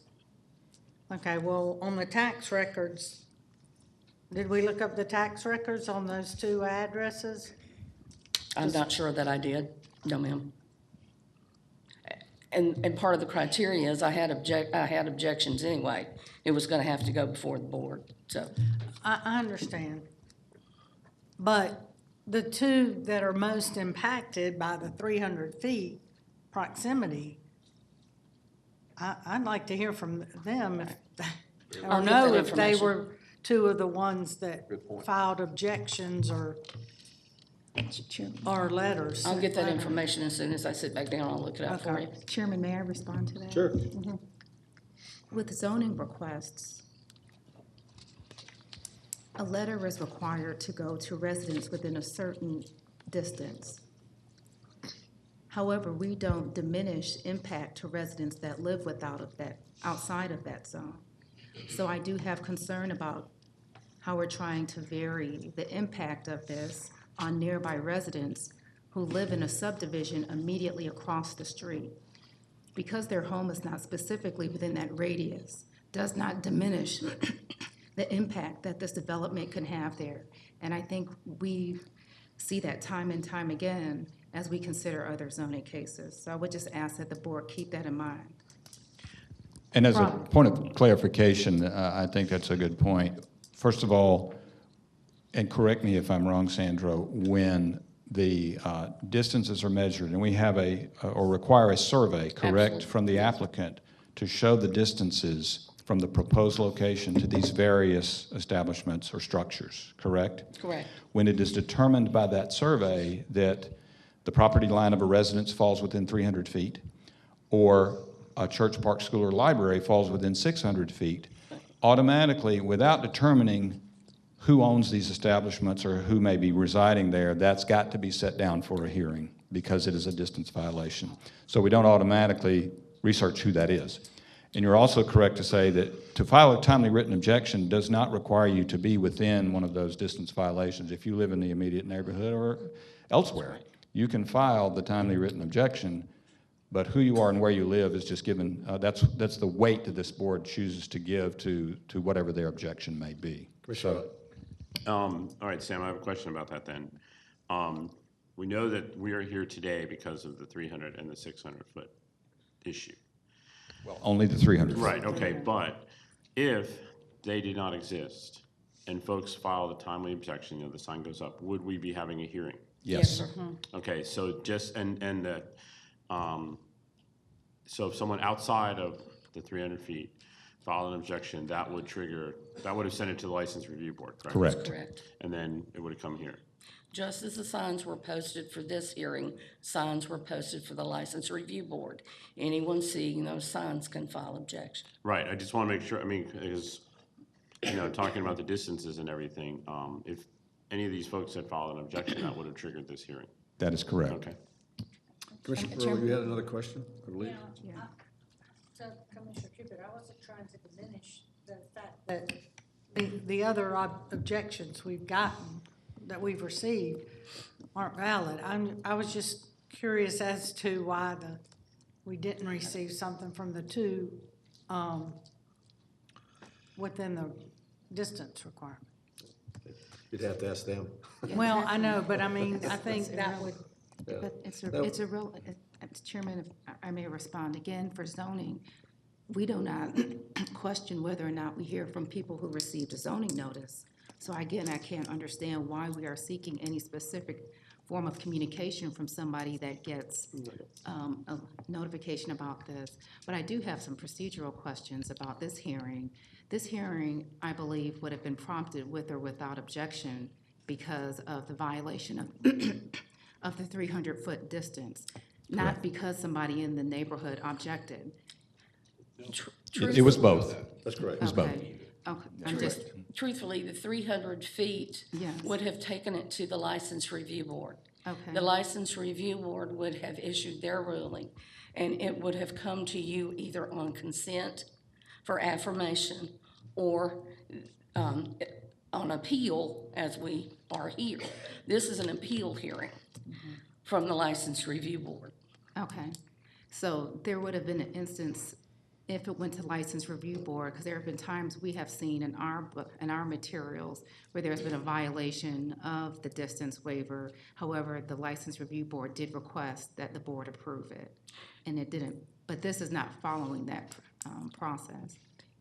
Anytime we take it to the license review board on a distance issue, it comes to the Board of Commissioners for affirmation.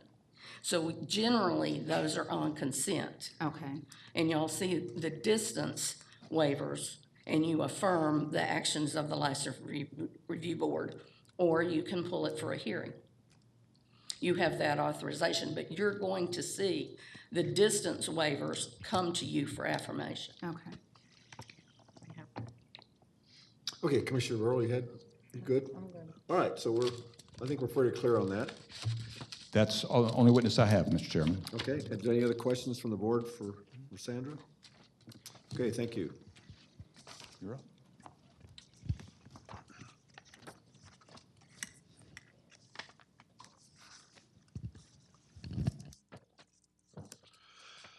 Okay. Morning, Mr. Chairman. Good morning. Commissioners, Adam Rosen here on behalf of your applicant and appellant, 1949 Powder Springs. Our applicant representative is here with us this morning, Ms. Rahim Jasani. We have a couple of others that we'd like you to hear from this morning that we'll get to shortly.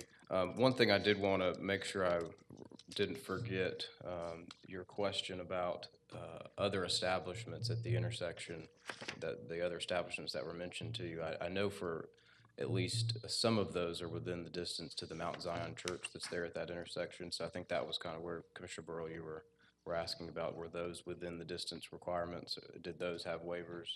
I think at least one of those locations would have been required to seek a distance waiver. I made that note and didn't want to forget to respond to you on that. I do want to just go through a couple of quick unfun points or parts of the process, some procedural issues that that we have seen with this process. We will, for preservation purposes, like to and will object to those speakers who have been able to speak at the public comment period when this item is an agenda item, those speakers that will be able to potentially speak at the public comment and then speak again during the agenda item. Of course, the video that was played, I understand the decision was to allow during the public comment because of oath and cross-examination purposes, which we agree with. We would object that it be that it was allowed to be played to begin with for those same reasons. Then, of course, for those that speak who did not file timely written objections, object to those being considered by this board as well. So now that I've gotten the unfun part out of the way, but for purposes of preservation and representing my client, those things are necessary for us to at least touch on some of those that we've already discussed with the county attorney's office. So I want to kind of go back through some of this. This is not going to be a zoning presentation, but some of it is very important because of the history of this property. I think makes a huge impact in what your decision is this morning.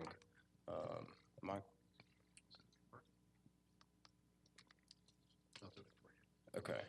So 1949 Powder Springs is the blue outlined property here. I know you know some of this, but I do feel like it's necessary to give you the background. The property is a couple of parcels. As you see, it stretches down Milford Church Road and also is on the corner of Powder Springs Road, and that's important for the location of where this building is, where it's been approved to be before, and where it is approved to be now after the process that it's gone through. The property has been zoned, I believe, general commercial since 1972. It stayed that way for at least through the 1990s, and then was later zoned neighborhood retail commercial in a couple of different iterations and a couple of different rezoning applications, and I believe another business application as well. And there they removed some conditions. All of those zonings have been retail related or convenience store with fuel sales related, and we believe that those convenience store with fuel sales related applications, it was also contemplated and discussed that beer and wine package sales would be a part of those. Of course, you know Powder Springs Road, you know the Neighborhood Activity Center stretches for the most part of Powder Springs Road, with that being important because your board considers that to be a commercial corridor. It doesn't stretch into the residential areas, but it is specifically envisioned by this board that these properties along Powder Springs Road are commercial and that they be developed that way. So we look back in 1994, Ms. Holbrook is here with us this morning as well, and I won't make her speak, but I did want to make sure the board knew that she was here.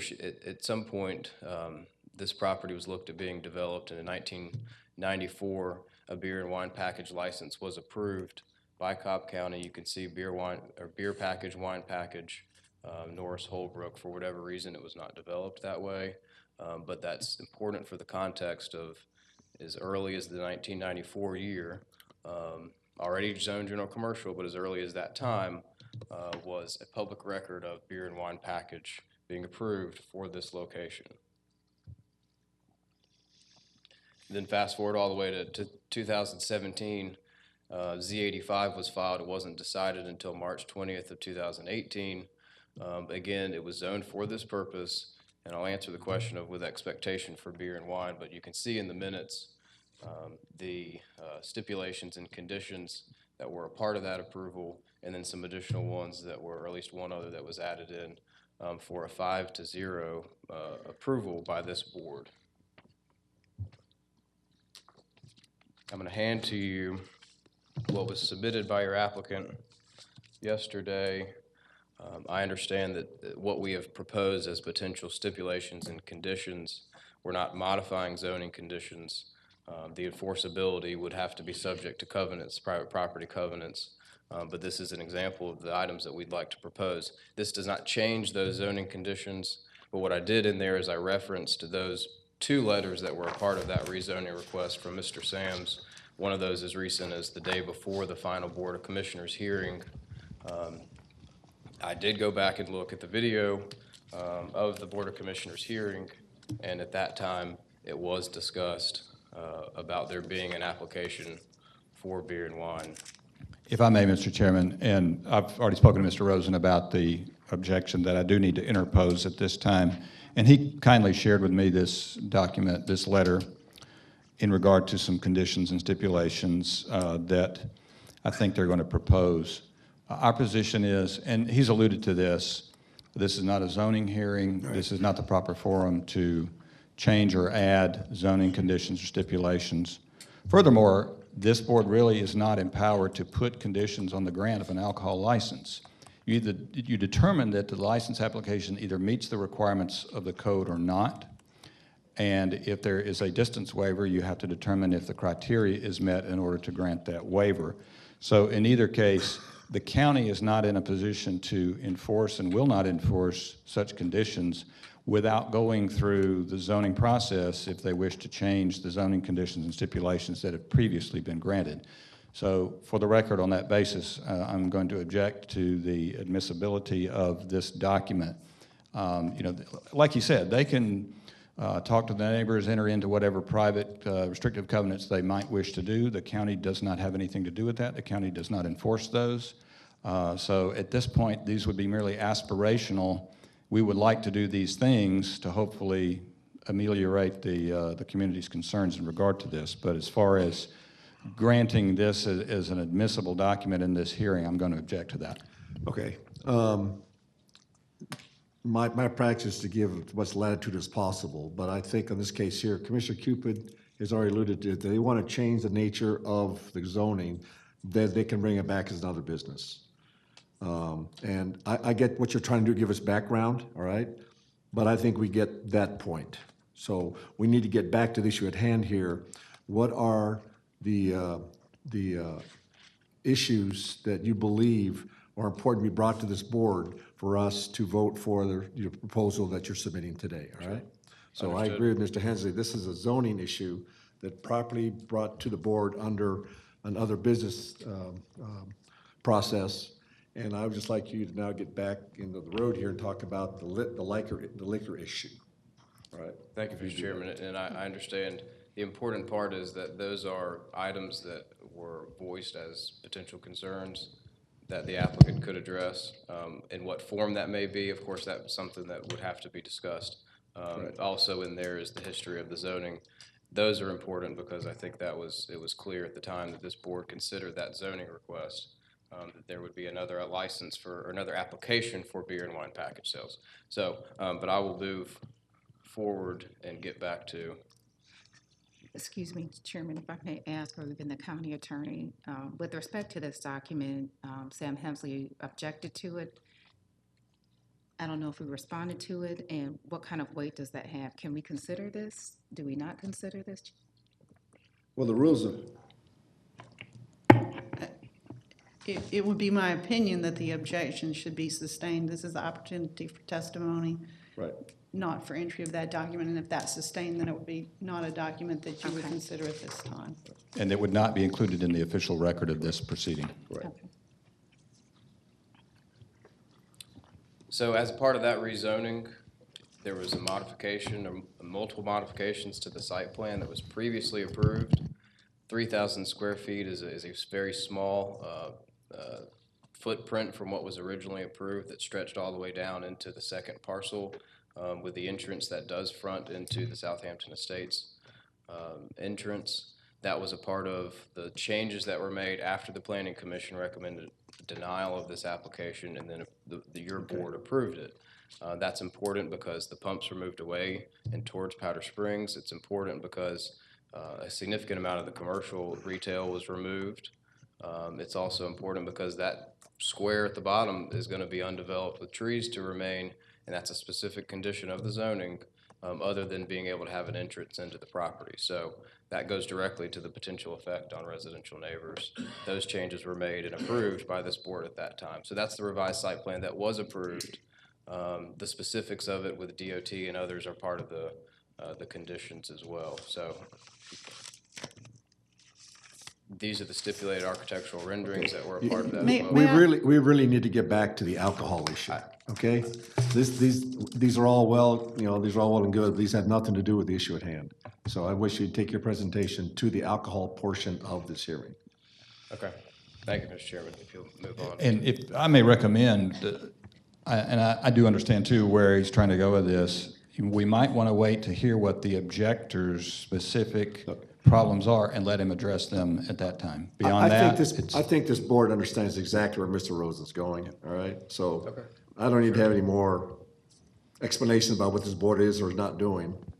What we want to hear is the alcohol-related portion of this hearing. So if you would get to that, please, I think that would help you a lot more than what you're doing right now. Sure, I understand. I know you have a lot, so I want to make sure we're catching up to speed with everything. So This shows you the approval and the dates, if you'll move on.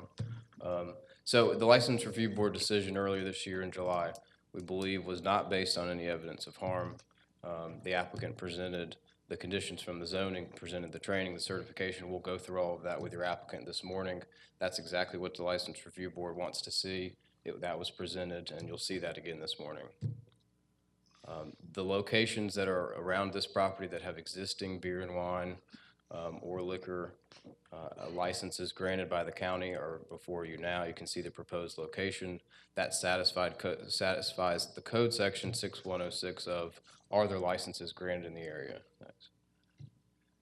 What the code section also says is it not adequately supplied with alcohol and sales or convenience stores. In our case, you can see a map, a Google map search of gas stations. We've heard a lot about there being too many. I think that's the reality, is that's the gas station map of the area. Keep going. Keep going. So, and at that time, of course, there was opposition at that hearing as well. It's our opinion that the complaints that we have heard are things that are based on what we have specifically said. This will not be the type of operations that are being proposed here. Unrelated problems, schools and other issues that have been a concern, that are certainly a concern, but not relevant to the granting of this application. There's been a lot to do about liquor stores on Milford Church Road, and that being misleading the whole time. Keep going. And again, the misconceptions that we've heard about, and we will address those with Ms. Gisani. Now, if I can, I will call her to speak to that now.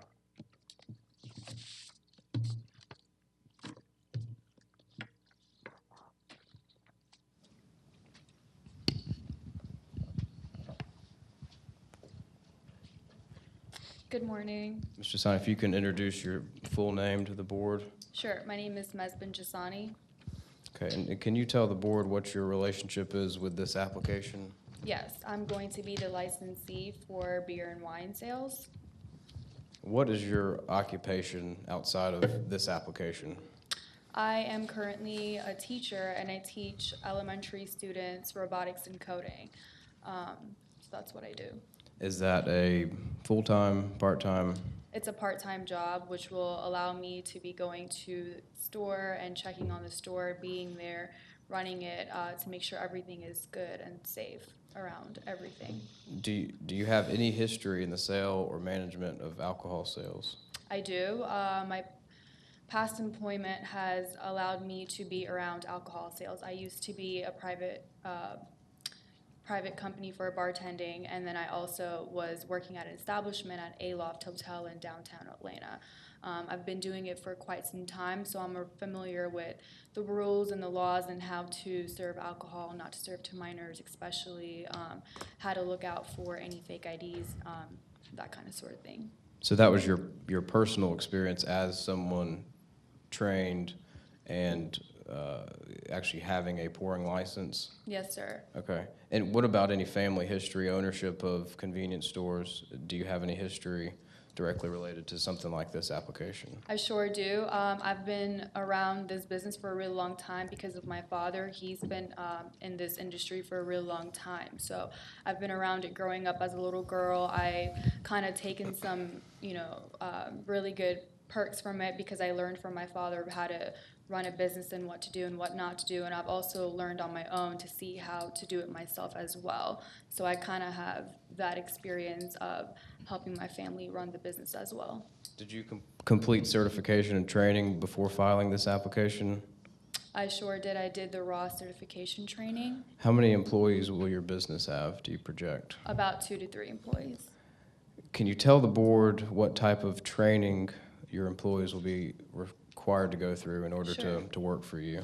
They will definitely be required to have a handbook. They will definitely be required to go through the raw certification and the secret shopper program as well. And if they do fail to abide by those rules, I will terminate them right then and there because I won't take the chance of them not passing through the certification or the secret shopper.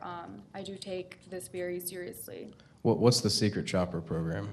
The secret shopper program is where Cobb County Police comes in, and they also have, you know, somebody that's underage, a minor, going and try to buy either beer or wine. And they're not supposed to because they're underage. So an employee has to understand that you're serving to a minor.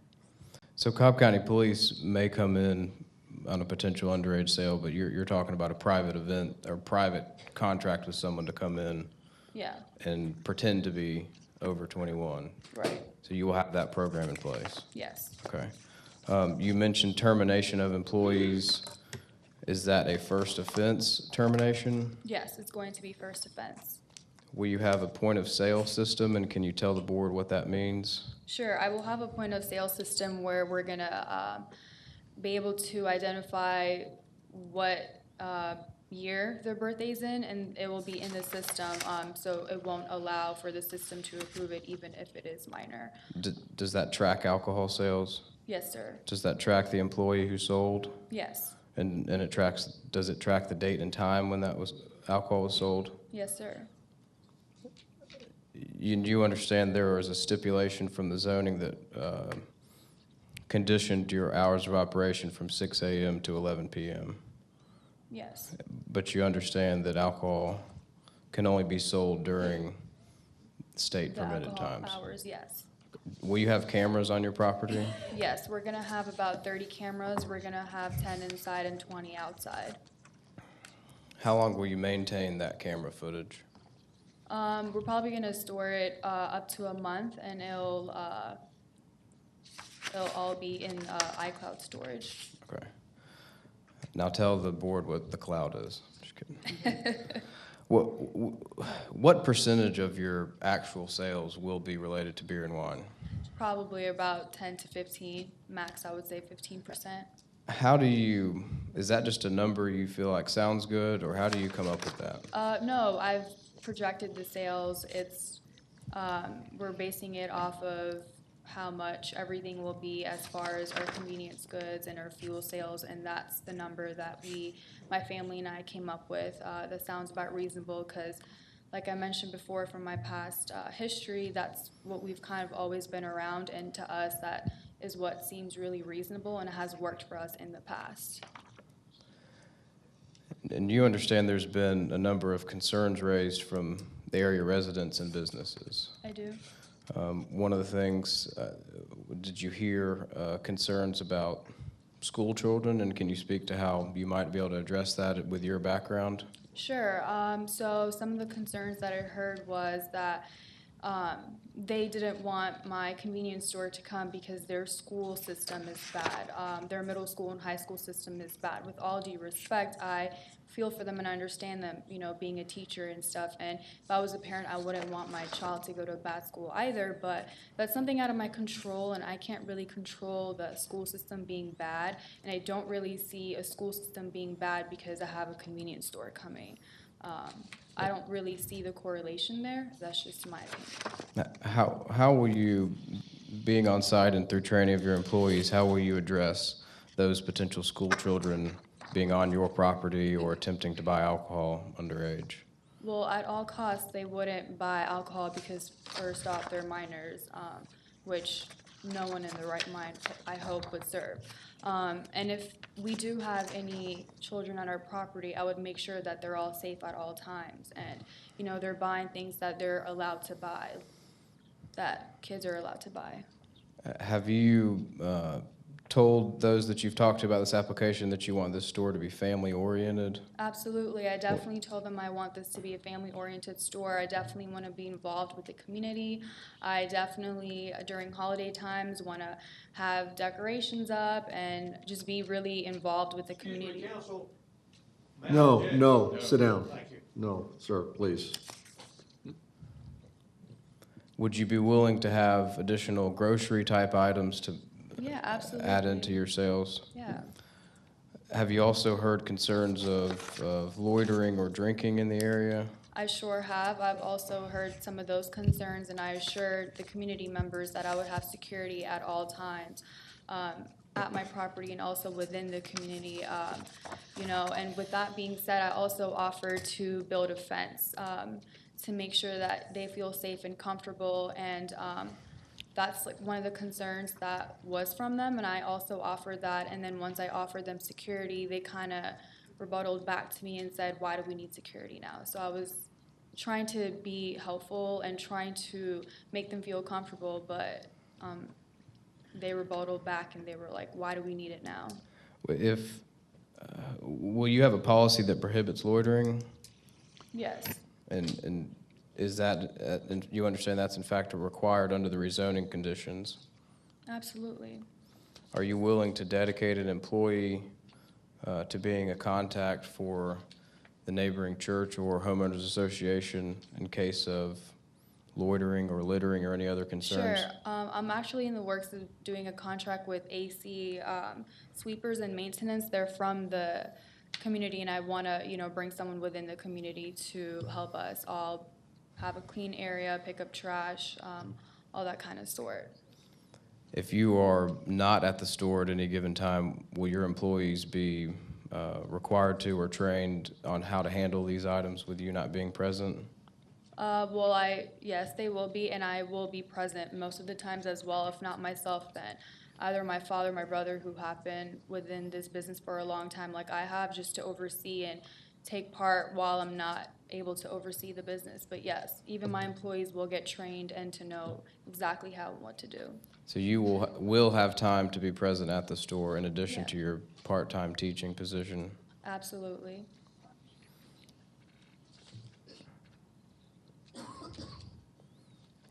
Have you ever said that alcohol at your store is not a big deal? And what do you mean by that? I just want to say that video did kind of like make me look bad and bring it out of context, and that's not what I wanted to see right there. When I said that it wasn't that serious, I meant to say as in it's a really minor sale for myself and for the business. But with that being said, I also do want to address that me not having that will like not make me be competitive and stuff, and I do definitely want to bring in more revenue and, you know, tax revenue and stuff for the community and myself. So just want to throw that out there. Okay, thank you. That's all the questions I have at this time. Mr. Hensley?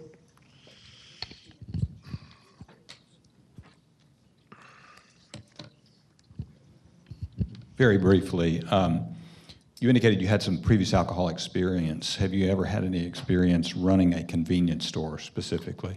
I do, like I said, well, like not my own, but through my family business. Yeah. Okay. Okay. And so you said you'll be there part-time, is that correct? I would be part-time at my current job, which I'm a teacher, but I would mostly be at the convenience store full-time. Okay. And forgive me if you said this already, who's going to be your manager at the store when you're not there? It's either probably going to be my brother who has experience under his belt or somebody else who I trust and is trustworthy, maybe from the community, just to make everyone feel more safe and comfortable. That's all I have, Mr. Chairman. Thank you. Questions from the board? Mr. Cupid?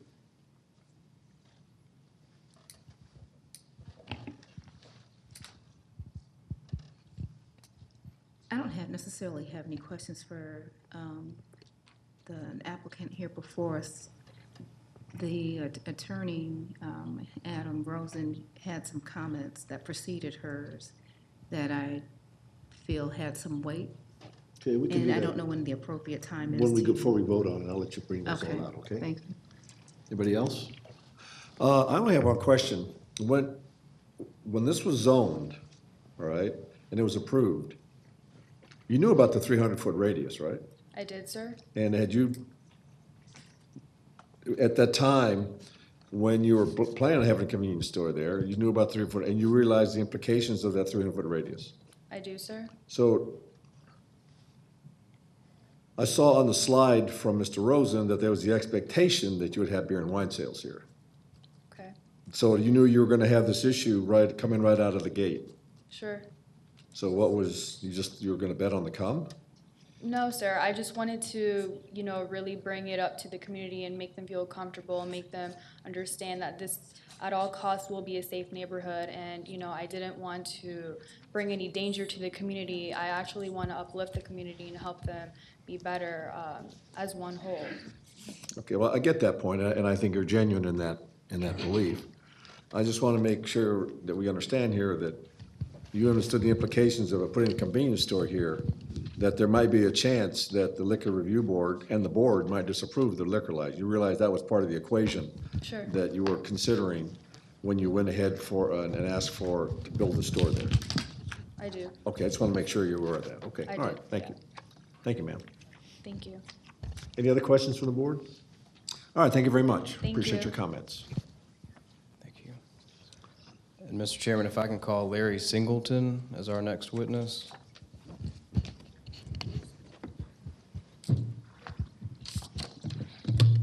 Morning, Mr. Singleton. If you can introduce yourself and full name to the board, please. My name is Larry Singleton. I'm a certified real estate appraiser and a licensed real estate broker.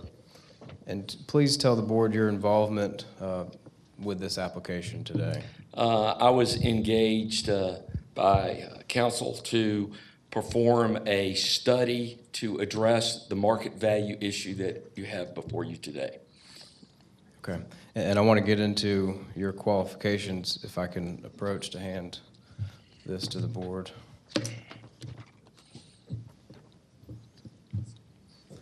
While it's going around, if you can you tell the board some of your certifications, please, before they have a chance to turn to the second page?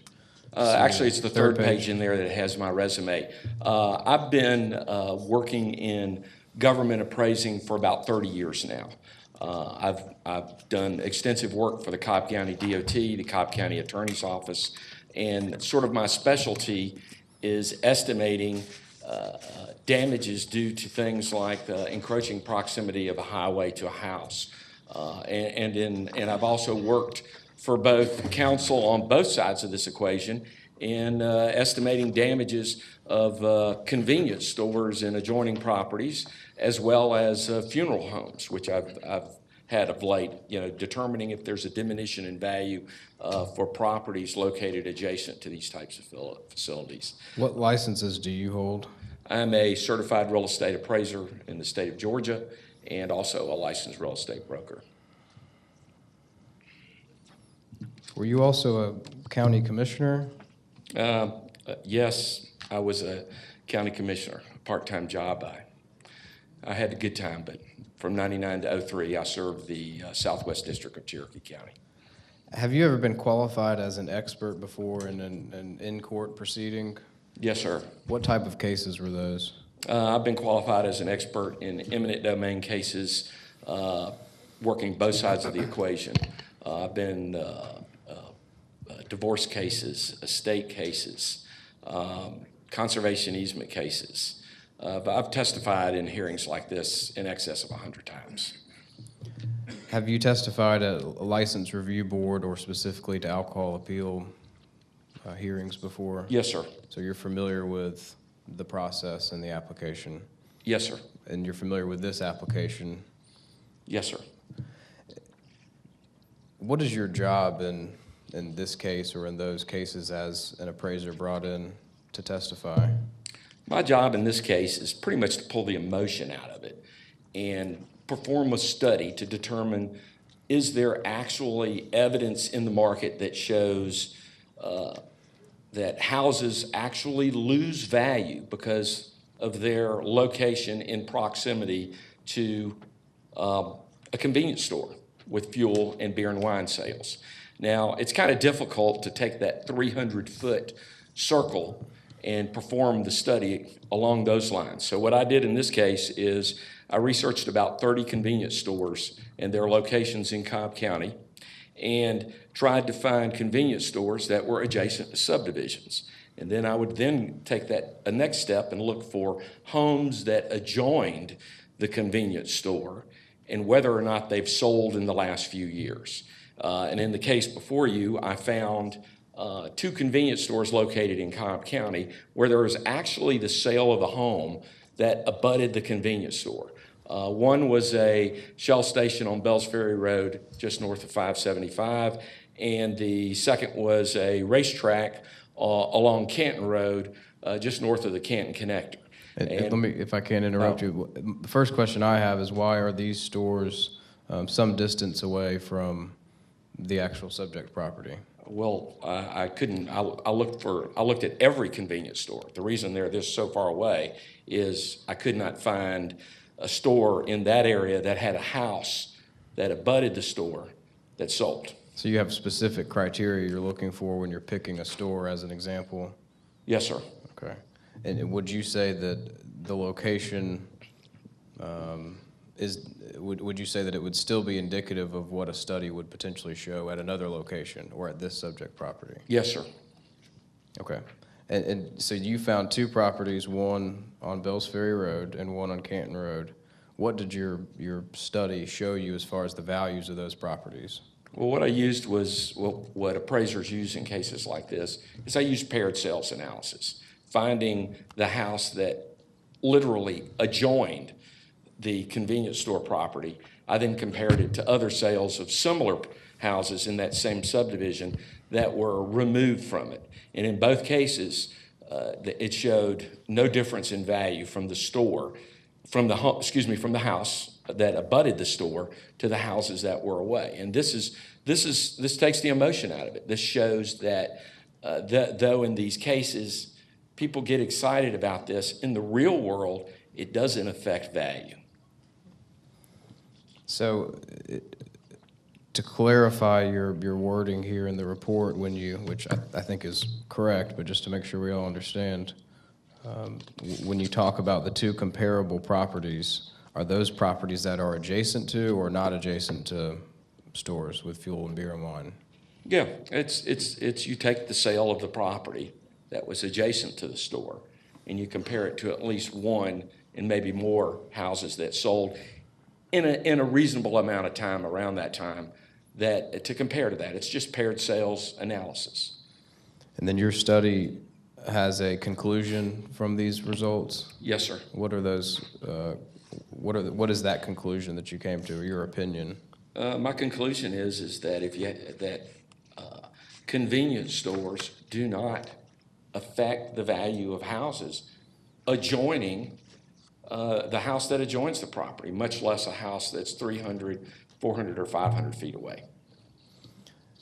You looked only, for purposes of this two-page document, at residential values? Pardon, sir? For the purpose of this two-page report, you looked at residential values? Yes, sir. Can you speak to commercial values as well? I could speak to commercial values generally. But I don't really see how that's relevant to this issue. Okay. All right, so.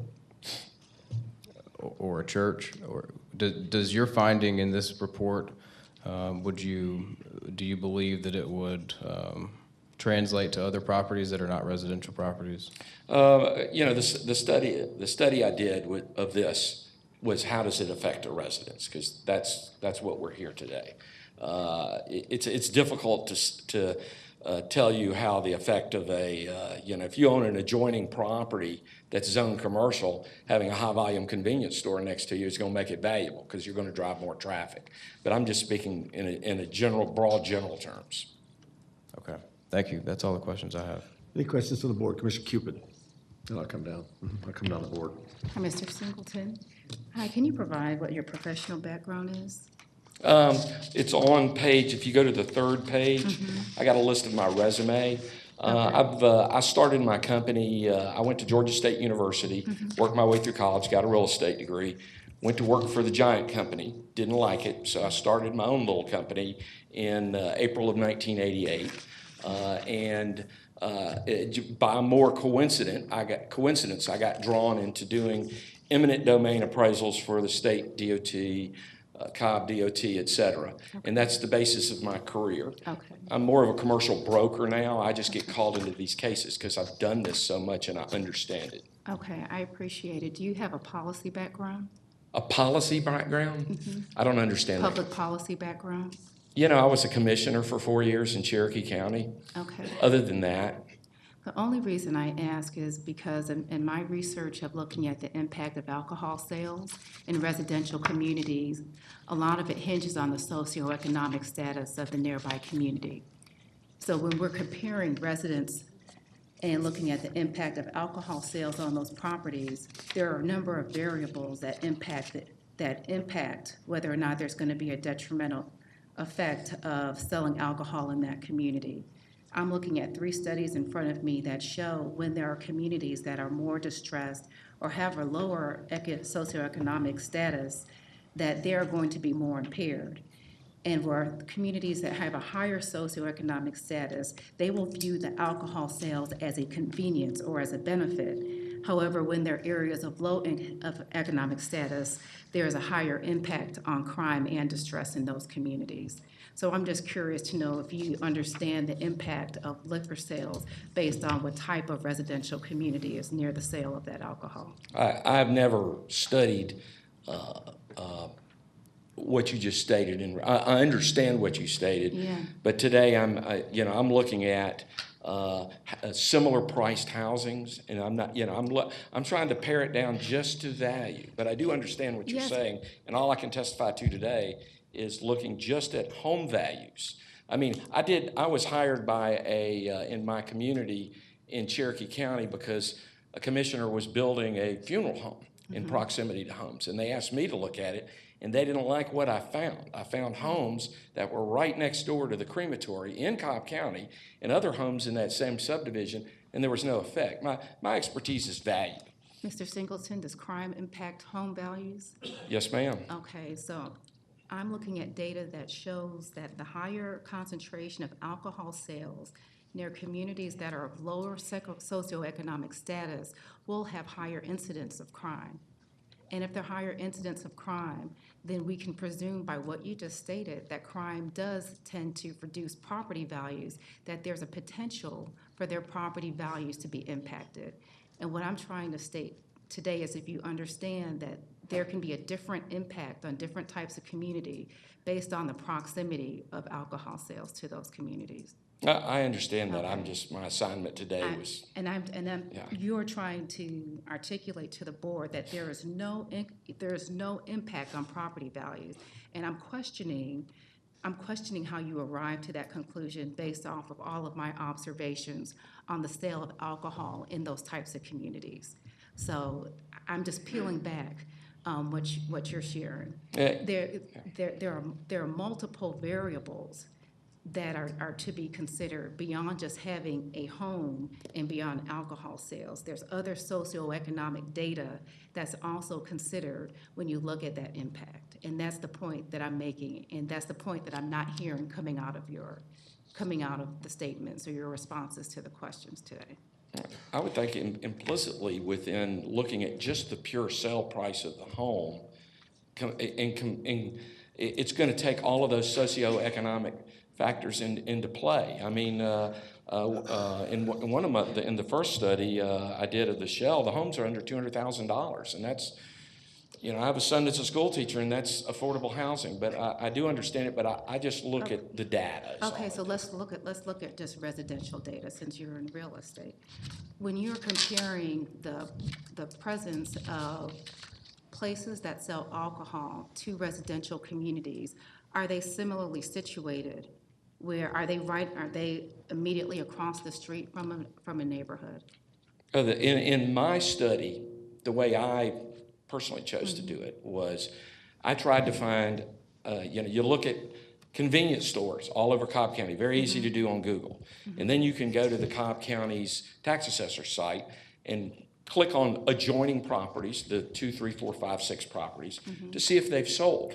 That's step one. And I mean adjoining, not 300 feet away. Okay. And it's such a difficult process to find that good data. And when you find one, then you say, okay, is this one house in this subdivision affected due to its location? And then the way I've been trained to do it for many, many years is you try to find very similar houses, which are presented in the back of the study, 2, 3, 4 or more, that show what's the true effect. It's not an exact science. It's just my opinion based on the data. Okay.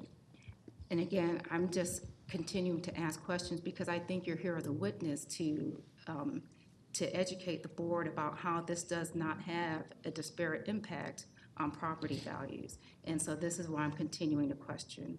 you. So you provided the location of gas stations to residential communities.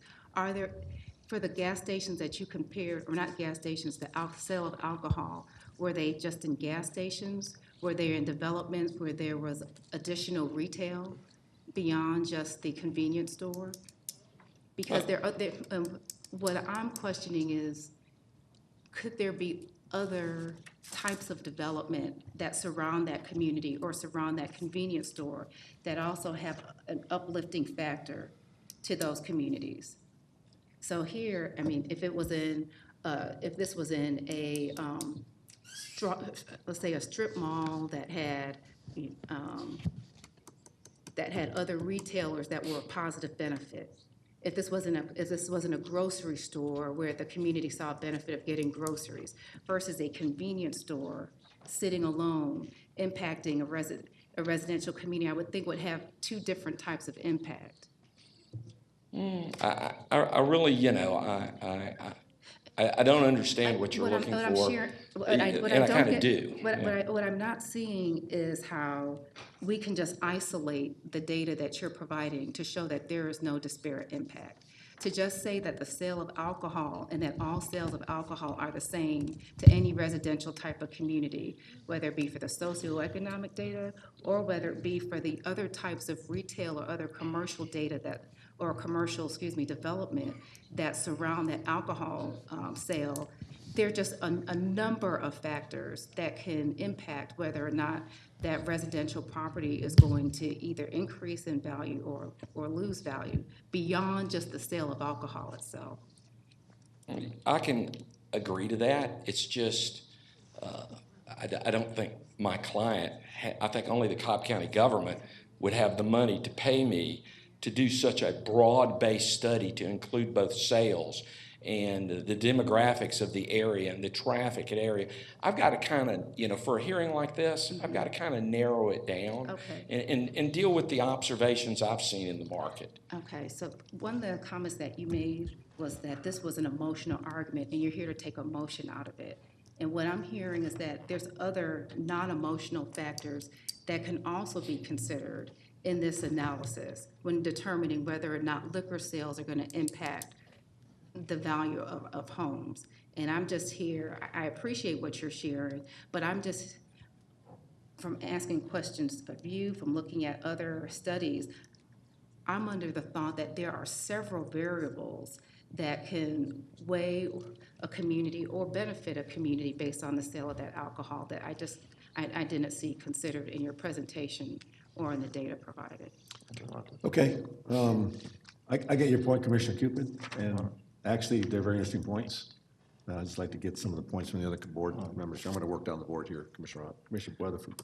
Well, first of all, I think you've shown from a market value that there's no difference. And, if we want to do a social economic study, then that's something different from your scope or what we're here for. To me, there's 10 or 12 examples in the immediate area that we could do crime statistics for, and we could figure out if the values go down or up, down based on that. And those are all speculation, hearsay. What you've shown is facts, and the fact is that what you've shown is some data where the home actually touched the liquor store. It's not a liquor store, by the way, it's an alcohol and beer and wine, which is a convenience store. So if it was a racetrack, or if it was a Shell station, or if it was a Publix, they sell beer and wine, not liquor. So I think any study that Commissioner Cupid might be referring to encompasses all that. But again, that's not the scope of this board. The board is, according to Mr. Hensley, does the values show the values go down? As far as I'm concerned, we haven't shown that they have, and we can't show they have other than what we have from you. I'd love to see some examples where it went down if there was possible, but that's incumbent on us to do that, and I don't see that we've done that. And I think what you've given us in your reputation as far as your resume is to me, qualifies as a subject matter expert. Good, thank you. Commissioner Burrow. I don't know. Commissioner Ott. All right. I want to kind of agree with both Commissioner Cupid and Commissioner Weatherford, but I'm going to tell you how I got there. Are you familiar with the county code relative to alcohol sales? Probably not as good as council. Okay, well, I'll just read you the part that I think kind of puts what both commissioners have said in perspective. Because I understand, you're talking to us in terms of as if you were doing a comp on a retail scale. Pardon? I mean, on a residential sale, you were doing like the comps when somebody goes to buy a house. In section 6-124, where it talks about the distance requirements, it says, no license under this chapter shall be issued to any location which is in 300 feet radius of the property line of a private residence. However, if the license review board, if appeal is filed at a public hearing, shall determine that the property values of the residence or residences will not be affected, comma, so that's one condition, that the quiet enjoyment of the premises is by the residents thereof shall not be adversely affected, comma, that's number two. And the third one, and I think this is where Commissioner Cupid's studies come in, and that the grant of such license shall have no other adverse effect on the residents, the license review board or board of commissioners may waive the provisions. So would you agree that what you have told this board about is condition number one that is in this code? Yes, sir. It does not address 2 or 3? That's correct. Okay. So my contention, Mr. Chairman, would be that I agree with Commissioner Weatherford that, as a subject matter expert, Mr. Singleton is addressing item number 1, but I think that the other issues that Commissioner Cupid has brought up are those things that the board has to consider as conditions 2 and 3. And that's why I allow these full discussions. I know sometimes I try the patience of the board, I acknowledge that, but what I have found is in times if you're allowed to have the discussion to expand, it brings in points of view that I think make us a lot better informed decision, so. The only question I have of you, sir, is that there are obviously, as mentioned by Mr. Rosen, other convenience stores that have been provided a waiver within the county. Okay. Did you look at those cases specifically to see if it had impact on the market value? What I did is, as I explained, was it's a paired sales analysis. I got what you said. All right, you're very clear. I'm not questioning yet. I'm just saying that, for instance, Mr. Rosen mentioned the Shell station, okay, and I believe there was one other, a racetrack. Did your study look at those cases to see if there had been a market value impact? Well, yeah, I looked at the first thing I did is did a circle around the site and looked at all the convenience stores. And there is just no market evidence. And when I say, like since the recession, if a house had sold, then I could compare it. Right. Yeah, you could probably go back in time 10 or 20 years. I get that part. But sometimes the convenience store wasn't there then. Right. So, yes, I looked at everything around what you could call the subject property. Okay. Where this is. And then not finding that, you expand it. Literally just going to the computer, clicking and looking let's for just sales. stay with those properties though that we talked about here. Okay, I'll just specifically mention the Shell station and the racetrack because that's what you mentioned. Okay, you looked at those properties. Yes, sir. And there was no decrement in market value for the properties around there. Well, based on my little study I did. Yeah, okay, that's okay. I'm just trying to sir. find out if there wasn't any market decrease or increase. I saw none. Okay, that's fine. That's just, Okay. I'm not. There's no agenda here. I'm just trying to find out if, in fact, since you're a market expert on those properties that were within the local area, your testimony is that there was no increase in market value for those specific properties I just asked you about. Yes, sir. Okay, good. All right, thank you. Any other questions? Yes, I just want to share, I'm looking at one of your sites here, 4361 Bellsbury Road, Shell Gas Station, where you're comparing properties that sold for $171,000 in 2015 and $170,000 in 2016, just to show you that this is an apples and orange comparison. Around this gas station, Shell's, there's a Marlowe's Tavern, there's a Cracker Barrels, there's a rotisserie shop, there's Marietta Fish Market. There are a lot of other neighborhood amenities that buoy this community that could be having a positive impact on the property values, where if there was any negative detrimental impact to the communities, it would be offset by the confluence of all of these desirable amenities that are associated, that are neighboring that community. This other community does not have these type of amenities around it where any offset or any negative impact would not be offset by the positive other neighborhood amenities that are in this community. And I appreciate you bringing that to our attention. Thank you, sir. I know you're probably longer than you thought you'd be there. Are you billing by the hour? No, no, no. You should be. No. Thank you very much. Mr. Rosen, I don't believe the board has any more questions of. I don't have any more questions sir. for Mr. Singleton. All right. Thank you for your time this morning, sir. Appreciate it. Mr. Hensley. I have no problem. Okay. Thank you. And my third and final witness, if I can, Mr. Chairman, Sure. is to call Absolutely. Mr. John Ellinger.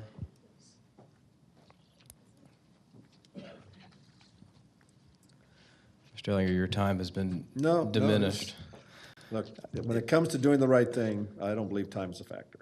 We appreciate that. If you'll introduce yourself to the board and your full name. Yes, my name's John Ellinger. And can you tell the board your relationship to this application?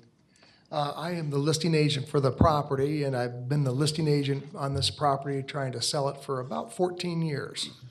Who is your client? It's a Holbrook Investment Trust. It was a trust set up by the Holbrook family for the 10 grandchildren's education. What are your, as a realtor, what are your licenses? What is your background, professional background? Well, I've been a landlord for 39 years, and I've been selling real estate actively for 34 years. I've been a guest speaker at Georgia Tech for their real estate contract law classes.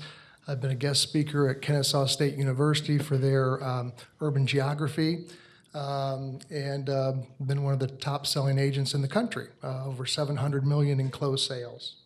Congratulations. Do you ever discuss, or any of your speaking engagements relate to economic impact or valuation? Oh, absolutely. Yeah, professionally and personally, I've had experience with this situation. You say personally, do you own property in this area as well as representing Ms. Holbrook? I do. I own 12 properties just a little further north up Powder Springs Road, and a block off, if you all know where the Aldi Foods is, and the Quick Trip that's now closed, and the CVS Pharmacy, a block down Cunningham Road. I've owned 12 homes there for 29 years. Do you have any experience with those properties being adjacent or near a convenience store with fuel sales with beer and wine, and the impact for those properties? Yes, and I'm kind of conflicted with what I'm hearing from people. When the Quick Trip went in, there was jubilation from the residents I had. At that time when it first went in, I actually had 13 homes there. I sold one of them since, but people were excited that hey, hot summer day, can walk up the street and get an ice cream cone. If I want to grab a hot dog for lunch, it's right there. If I got a date night with the wife and I went to Publix, say, and got a nice meal to make, but I forgot to get a bottle of wine, you can go up and grab a bottle of wine for date night, as an example. Just things like that are brought to the community that I think is very convenient. And as an agent, one of the big requests I get for people, if they can afford it, is to have a walking neighborhood where you can walk to conveniences like that. But you didn't take your wife to Quick Trip for dinner, did you? No, I went to Publix first, and I got the bottle of wine after. I'm just checking here. If you had a listing or a buyer client in this area around Milford Church Road, would you also tell them about the Publix and the intersection down the street as an amenity for that area? Say that one more time, please, Mr. The Rose. commercial development at the intersection of what's Windy Hill and Macklin and Powder Springs, based on this location of this property, would you also tell them that that was an amenity for that area as well? I think when you've got conveniences there, it's fabulous. The homes that I own are ranch patio homes, so I have an older clientele, and for them to be able to walk up to the CVS for their prescriptions or walk to Aldi Foods. One issue with this intersection itself, and again, I'm very familiar with it since we've been trying to sell this property for 14 years, it got going. The shopping center was approved and being built and had some economic development there. The Holbrook family owned the little piece of land where Dr. McKinley Baines, he's a geriatric physician, has his office built there. And they sold that to him at an underpriced valuation for two reasons. One, to have a geriatric doctor in the community to serve the older folks of the community. But two, and really more importantly, was to try and help economic development for the area. And how were they planning on doing that? The sewer line was on Milford Church Road, and there was nothing on the west side of Powder Springs. So without sewer being available there, you couldn't have commercial development. So Dr. Baines bought the property at a valuation where he could afford to bring it across, and the Holbrooks granted him permission to come across their property with the sewer at no charge at all either. Also, I don't know if Mr. Rosen, we need to bring this back to the issue at hand here. The point you're trying to make is? Property values of commercial that are Okay, rising when all you right. have economic development. But when it's Okay. stagnant, they don't rise. Okay, That summarizes it for you. great. And how long have the Holbrooks owned this property? Do you know? I'm sorry? How long have the Holbrooks owned the property? This family's owned this property for 70 years. And, think about it from their perspective, and that's something that nobody's No, talked to here. I'm not worried about their perspective. I'm You're worried not. about the board. The issue at hand here is, what is the point you're trying to make with this witness? I don't think I have any further questions. I think Okay, he's- all right. he's I made get, his I get, point. you're trying to say that convenience stores, amenities like that create market value for, and other quality of life issues for the neighborhood. That's what you're I trying to say? believe so, and Okay. to Commissioner Cupid's point, and I think that the gentleman said this, when you have a market value of a residential property that sells, it takes into consideration all the issues of crime, the conveniences of a walking neighborhood, all these different issues, and again, reiterates that it does not have an economic impact that's negative. I think it's on the contrary. I think it's positive. And if we allow a continued growth there, that whole corridor could create revenue for Cobb County and conveniences for the residents. Okay. No further questions from me. Okay, Mr. Henley. Just one quick question, sir. You indicated, and forgive me if you mentioned this, that you'd been trying to sell this property for 14 years. Is that correct? Correct, yeah, in that ballpark. Were you actively trying to market it during that whole time? Oh, the whole time. In fact, we were before the Board of Commissioners before, and we had a property that was rezoned, but the Board of Commissioners at that time basically tied the buyer's hands to make it cost prohibitive with all their demands to get the rezoning, and that was in 2006. So when that zoning was finished, that buyer walked away as a result of all the demands the board put on the property. Then from there in 2012, because the market was saying to us, we can't pay you anything reasonable for this property with all the demands of deceleration lanes, moving traffic stuff, et cetera, et cetera. And so in 2012, we came back before the board, got a lot of those eliminated, and now the property is more feasible. But we lost that transaction as a result of the demands. So is it fair to say then your development costs were a barrier to selling this property? Huge, huge, yes, yes. Okay, that's all I have, Mr. Chairman. Any questions from the board? Thank you, sir. Okay, thank you.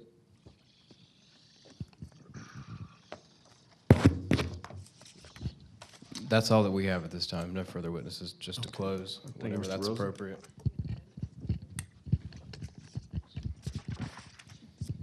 Would this be an opportunity to ask Adam questions? To ask Before they who? do their closing, the attorney questions? Which one, Mr. Adam Rosen or Mr. Yes, Henson? in his opening, before he introduced his witnesses, he had a statement, and I just had some questions about I'll make sure you can ask them when we go for the board Okay. to address the issues.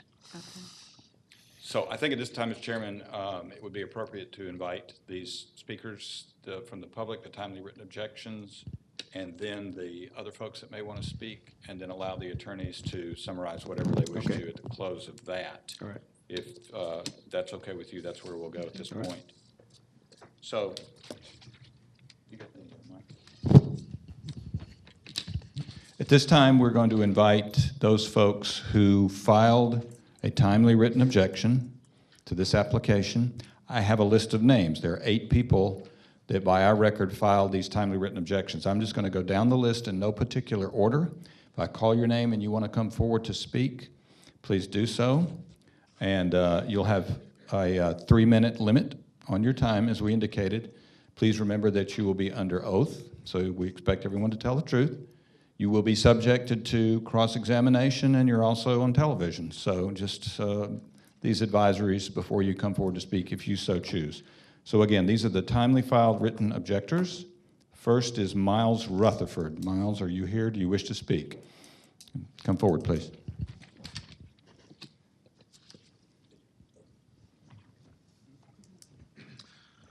Okay, I just wanted to advise all the witnesses, we are not going to address any of the issues on that video. Yes, sir. This is not the forum to do that, and as soon as I hear anything that addresses that, I'll make a comment to you, okay? Yes, sir. Okay. Yes, sir. Thank you.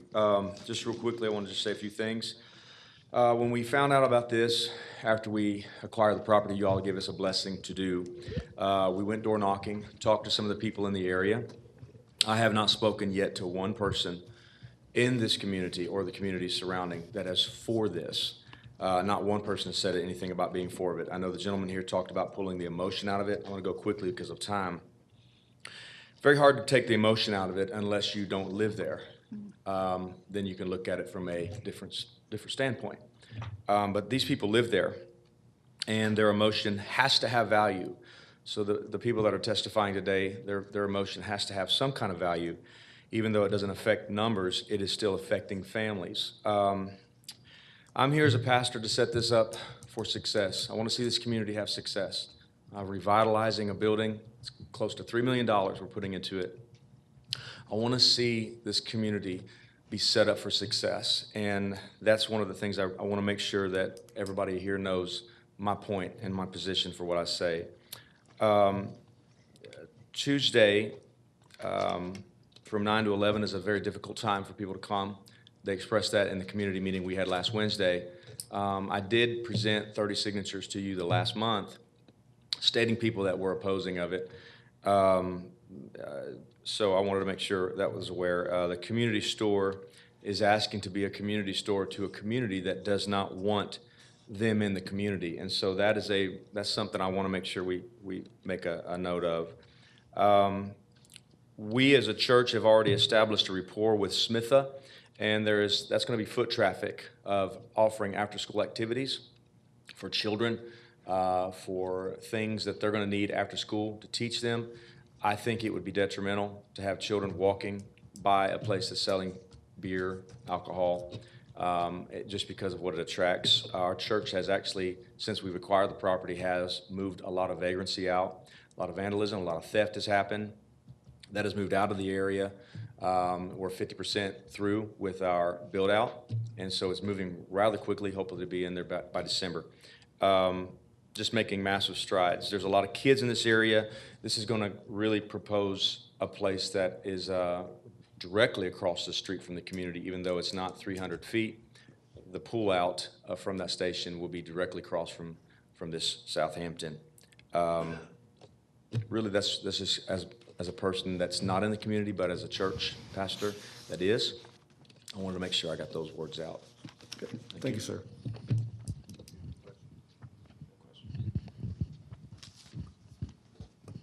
Next will be Chandler Calhoun.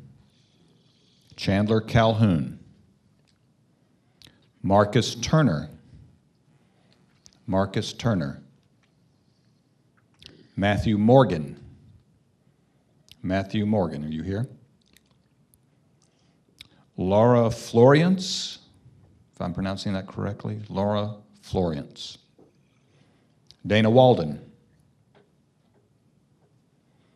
Laris Mathis. Laris Mathis. And finally, Phil Daniel. Phil Daniel. Okay, Mr. Chairman, that is all of our timely filed written objectors. At this point, I would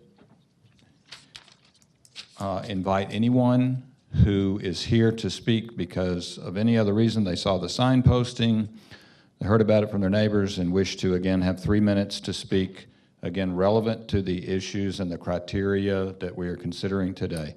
Anyone else that would like to come forward at this point to speak in regard to this hearing? I believe this gentleman right here was first, and then it'll be you. Yes? You want to go first? Okay. It doesn't matter. When you come forward, please state your full name and your place of residence. You'll have 3 minutes. Good morning, Board. How you doing? My name is Michael Roberts. I live at 1902 Hampton Springs Court. the first cul-de-sac when you turn into Hampton Estates. The three factors, I think it was Commissioner Ott that you were, the three that the pinpoints we have to address. I haven't heard anything logistically with this store going up as far as how are you getting restocked? Right now, we don't have commercial traffic coming down that street. The only commercial traffic we have is for the subdivision being built. All of that traffic would then have to exit onto Milford Church, which creates a further congestion. You have the noise, so forth, so on. As to speak of the quality of life, just trying to hit the bullet points in that the quality of life would go down. My cul-de-sac, we don't have a community center. You know, most neighborhoods have a, what do you call them? The home, you know, where the pool, you know what I'm trying to say. I can't think of it right now. I apologize. And I'm trying to hurry. But basically, all the kids play in the first cul-de-sac. Our cul-de-sac is where, I don't care if you live at the back of the neighborhood, all the kids come right to the front of the neighborhood. I encourage anybody, if you drive by, you're gonna see a gang of kids right at the front. They don't necessarily live in the first cul-de-sac, but that is where they play. Because we don't have a play area or common area where the kids can play. So all the kids congregate right there in the front cul-de-sac. With this liquor store, I also used to own at 1812 Powder Springs Road, the T-Mobile that sits there. I built that out. I owned it for 3 years and then I sold it. Was broken into 5 times. You know, if you ask any officer that's here if they've heard of any crime in the area, I'm sure they would say, yeah, quite so. The beer and wine sales would only increase that. I think we heard from the one of the other speakers.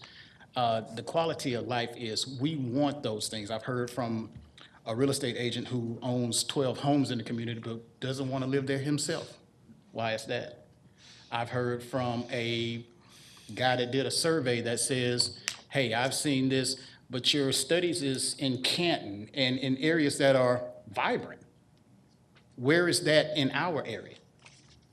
Homes sell themselves. You don't have to sell the house. The house sells themselves. Who wouldn't want to live by Marriott? I like Snow Crab. I wouldn't mind living around there. You don't have to sell these places. They sell themselves. Okay, now let's flip that on its head and say, okay, who wants to live at 1902 Hampton Springs Court, and what's your motivation for wanting to stay there? What's bringing you to that area? Thank you, sir. That's your time. Sir.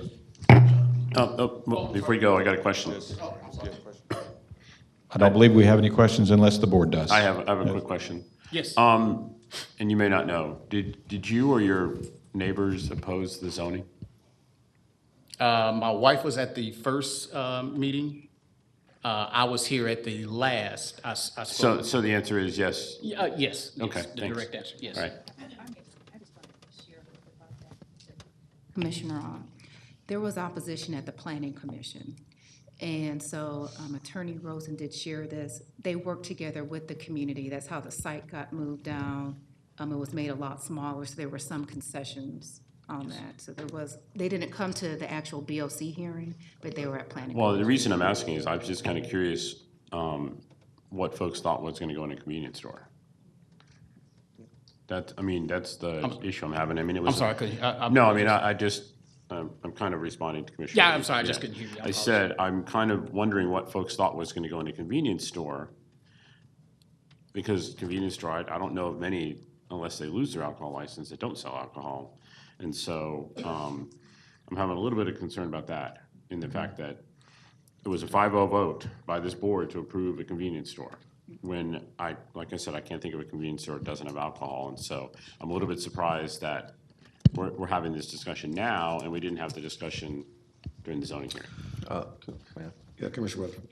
Sure, and just so you know, in the stipulations passed by this board, stipulation number 11, section I and J says no liquor store and no alcohol pouring. And everyone keeps referring to this as a liquor store. It's not a liquor store, sir. They sell packaged just like any other racetrack or anything else does, Publix. So it's not a liquor store, and we put that stipulation in place. I by this board. understand, Okay. Mr. Weatherford, I understand it's not a liquor store, but to definition, beer is alcohol. So I just refer to any alcohol. If you're drinking wine, I would say you're drinking liquor to some variant. Thank you. And Okay, thank you, just, sir. Chairman, I'm sorry, and just to respond to Commissioner Ott and their concerns, we do have convenience stores in the district that do not sell alcohol expressly for this purpose. Correct. Okay, thank you, sir. Thank you, sir. You bet. I believe this gentleman is next.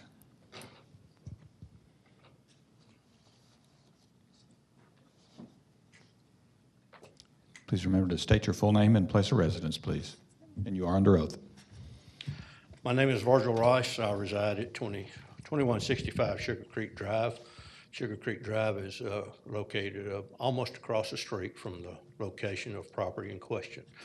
First off, I'd like to apologize to the commission for interrupting your meeting earlier. I'm not familiar with these types of proceedings, so I had something on my mind. That's all right, we're patient here, no problem. Just one thing I'd like to bring up, in my experience, family-owned convenience store with alcohol licenses tend to become attractants for the less desirable. And stores that sell alcohol, for instance, a store that sells alcohol south of this location called Valero, one of the cashiers carries a firearm on his side, plainly visible. North of here, north of Macklin Road, there's a Texaco station that sells alcohol. The cashier is locked inside a bulletproof cage. So that tells you that there is criminal element on Powder Springs Road, and I do not want to see it in my neighborhood. Keep it south of me, keep it north of me, please. Okay. Thank you. Thank you, sir.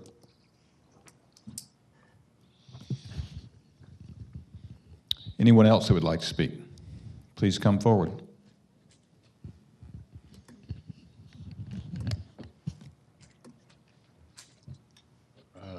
Good morning. My name's Henry Norwood. I live at 1960 Miller Lane, which is directly across the street from where they're proposing this. I've been here from first meeting to now, and we did oppose the building of the store. And we weren't aware of the second meeting when you did the rezoning and they got permission to build a store. We are fighting the beer because they're showing the map up here, but they're not showing a true map. There are 7 stores within a mile radius that sell beer and wine, excuse me. And we have all the kids coming back and forth through there, and we don't feel like we need it. And they said that the church doesn't fall into play because of the time the permits were given. But these people that are trying to get these permits don't even own the property. So how it falls ahead of the church, I don't know. But anyway, that is our proposal, that we're against it. And the security, I can't see it. And the young lady said that it's only going to be 10% of their sales. And you can talk to any people that own convenience stores, and it's 75% of their sales in the convenience stores. They don't get a beer truck 4 days a week, stacking beer 10-foot tall down the aisle for 10% of their sales. So where they come up with these figures at, I have no idea, but we do oppose it, and we hope that y'all will too. Thank you very much. Okay. Thank you, sir. No. Anyone else who would like to come forward and speak? Second. Yep. Please do so now.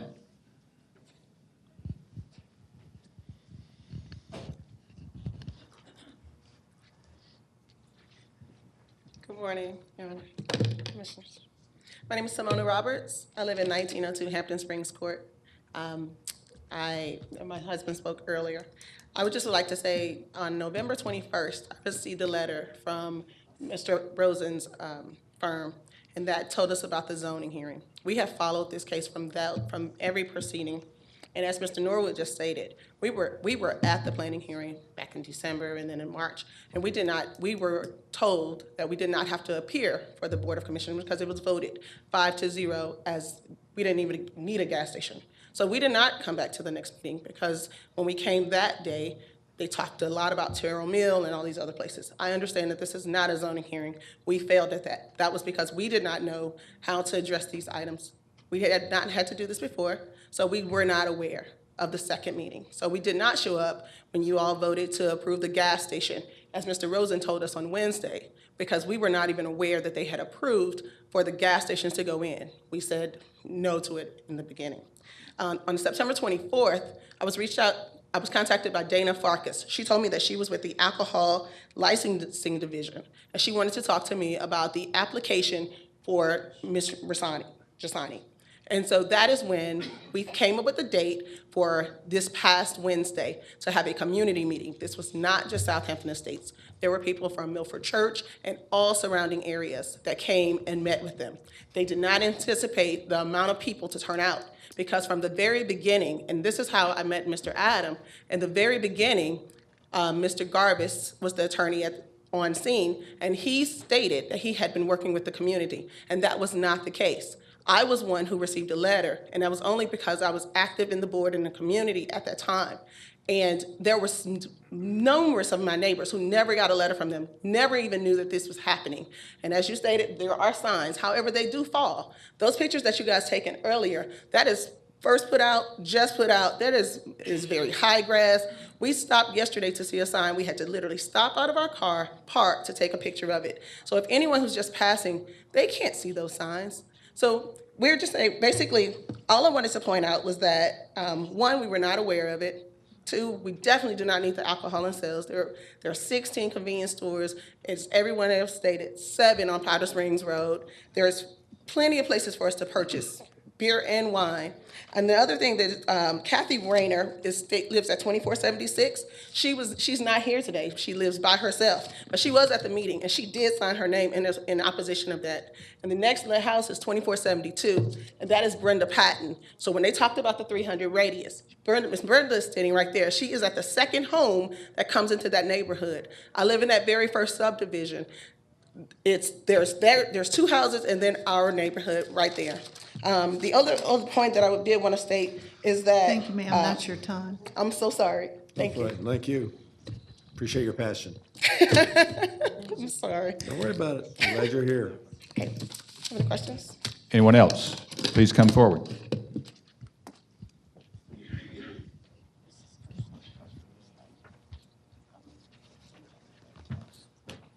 Good morning, Commissioners and everyone. My name is Morris Tate. My address is 2425 Hampton Estates on Milford Church Road. My entrance is only about less than 150 yards from where the entrance of the new convenience store will be built. And that section there, at that corner, is very, traffic concern is very busy. And I moved in here in that estate in 2004, and it was very quiet for years. And for the past 5 years, traffic is coming, more people move into the neighborhood, and from out of state, etc., and traffic is very much more busy in the morning and the rush hour in the evening. And I'm finding it difficulty now, especially in the evening, to turn into my subdivision. And this convenience store, they'll have an entrance across the road from where I'm trying to turn into make a left. They'll be coming out from there as well. Plus, when I'm trying to make a left turn into my subdivision, the traffic would not even wouldn't stop to let us turn because it's so busy. And it's a big difference compared to 10 years ago.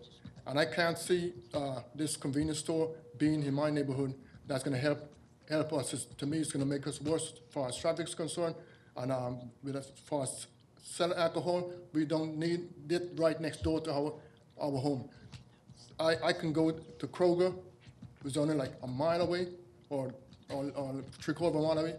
Kroger, there's Publix, there's lots of strip malls by Macklin Road area. I don't ever run out of gas. I don't need a gas station right next to me to get gas. There's 7 to 9 gas stations in my vicinity, and I have no problem with the situation that we're in now. But with this convenience store, it's going to be much more busy, more traffic, And I'm just worried, even with, they mentioned about security. Never in my life I've seen any gas station had security in the neighborhood. This will be the first time, and I don't know how they're gonna do it. I just don't, I would appreciate if you guys would deny this application for wine and liquor, and wine and beer, because we can get wine and beer within a matter of 3-4 miles in our neighborhood, and we buy it in advance, and we have it at home for convenience when we need it. We don't go popping out to the store every time we need some alcohol. So I appreciate that you did listen to my opinion, and I hope that you do make a right decision. Thank you. Thank you. Anyone else that would like to speak in this matter? Last call, anyone else? I believe that's it, Mr. Chairman. At this point, I will reserve closing and let Mr. Rosen say anything he has to say in closing.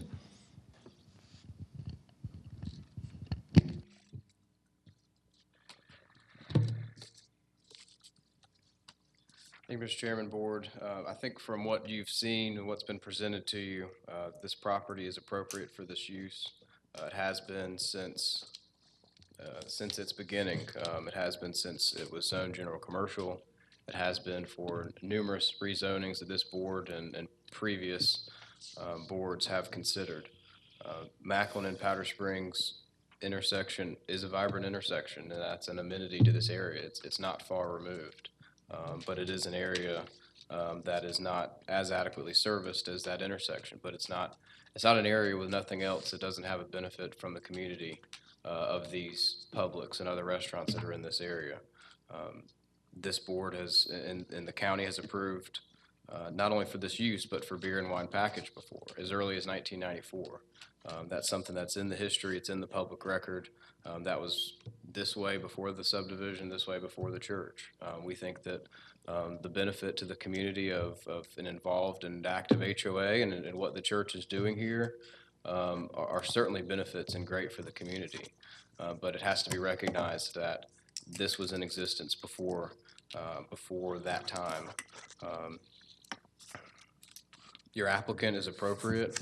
You heard from Ms. Richardson. There were no other reasons to deny this license, certainly not related to your applicant.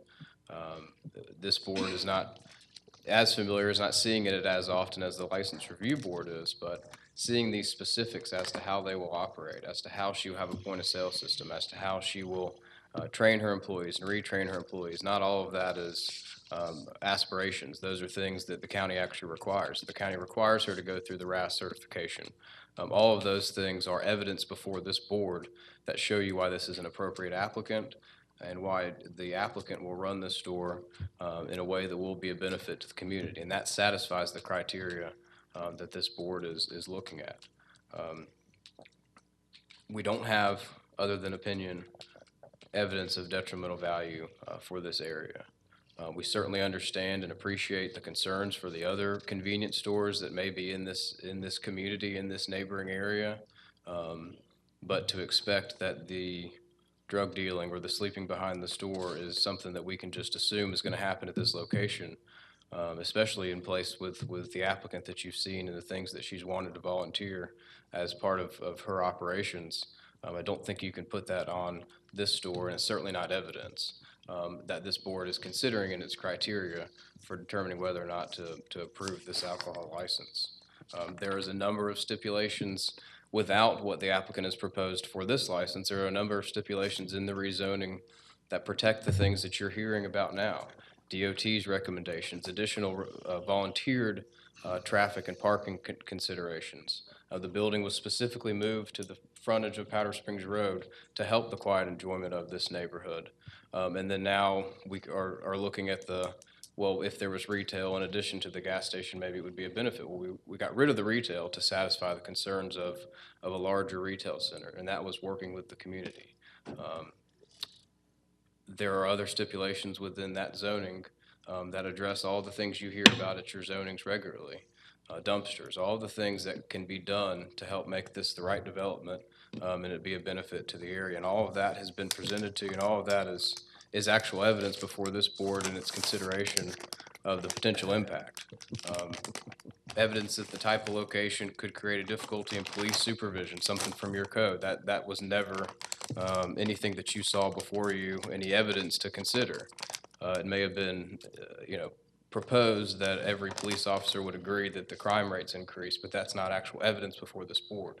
That's just opinion testimony, and that's not something that satisfies any of the criteria that this board's looking at. Evidence of the values or that it's adequately supplied with licenses in the area, that's actual evidence that you have showing that while there may be other alcohol licenses in the area, this type of use for this area is not oversupplied. And then you actually have evidence of property values being sustained around convenience stores with fuel sales, with beer and wine sales. That's actual evidence that this board has before it, and that's what the board is looking at in its consideration today. We're not saying that there's never any emotion in any of this, but what the board is looking at least for some of the criteria, has been satisfied by evidence by the applicant and has not been refuted with any actual evidence. Again, traffic conditions, whether this would be detrimental to traffic conditions or a lack of parking, all of that, again, addressed in zoning stipulations. That's actual evidence in favor that this board has before it, and nothing to refute it other than the current traffic conditions. And a developed property with deceleration lanes and actual control by DOT at this intersection would probably do it a world of good. With the accidents and things that we've heard about from the area residents, I think it'll actually be a benefit to have some control of that intersection. And perhaps that's part of why that hasn't been a benefit to this area, because it's been undeveloped and it has never been dedicated for additional right-of-way, as will be because of the rezoning. And it's probably been attempted to be dedicated for the prior rezoning approvals by this board, but never actually went into development. And so now it's a good time to actually get that benefit for this community, for this intersection, for this area. We've been involved with cases involving concerns for the homeless, and in there we talked about vacant properties being homes to vagrancy and homelessness and crime, and now we're arguing the opposite. We think that a lighted store with employees, with personnel, with security potentially would certainly be a benefit to eliminating crime, reducing crime. So you can hear it both ways, and what you have seen is evidence that the applicant will operate in a way that will actually be a positive benefit, not just a speculation of what may or may not be involved.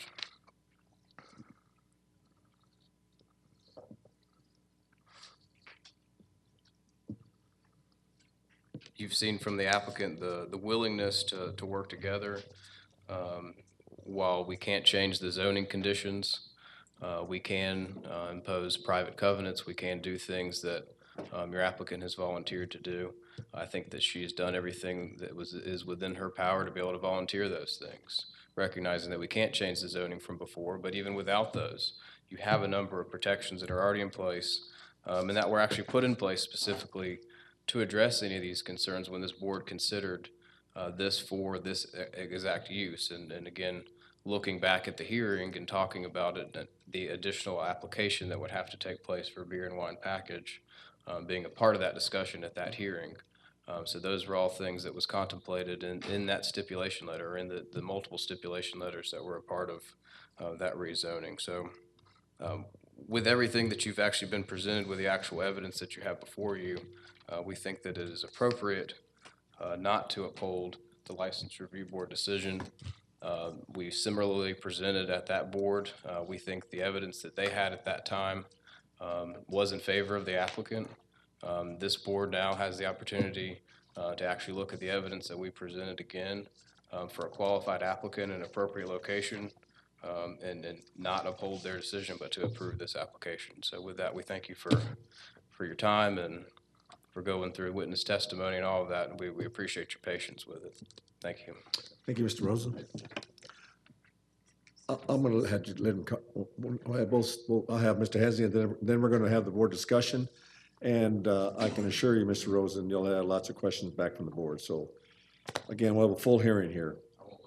Yeah, please don't, yes. Yeah, I can buy dinner. Go back to sleep.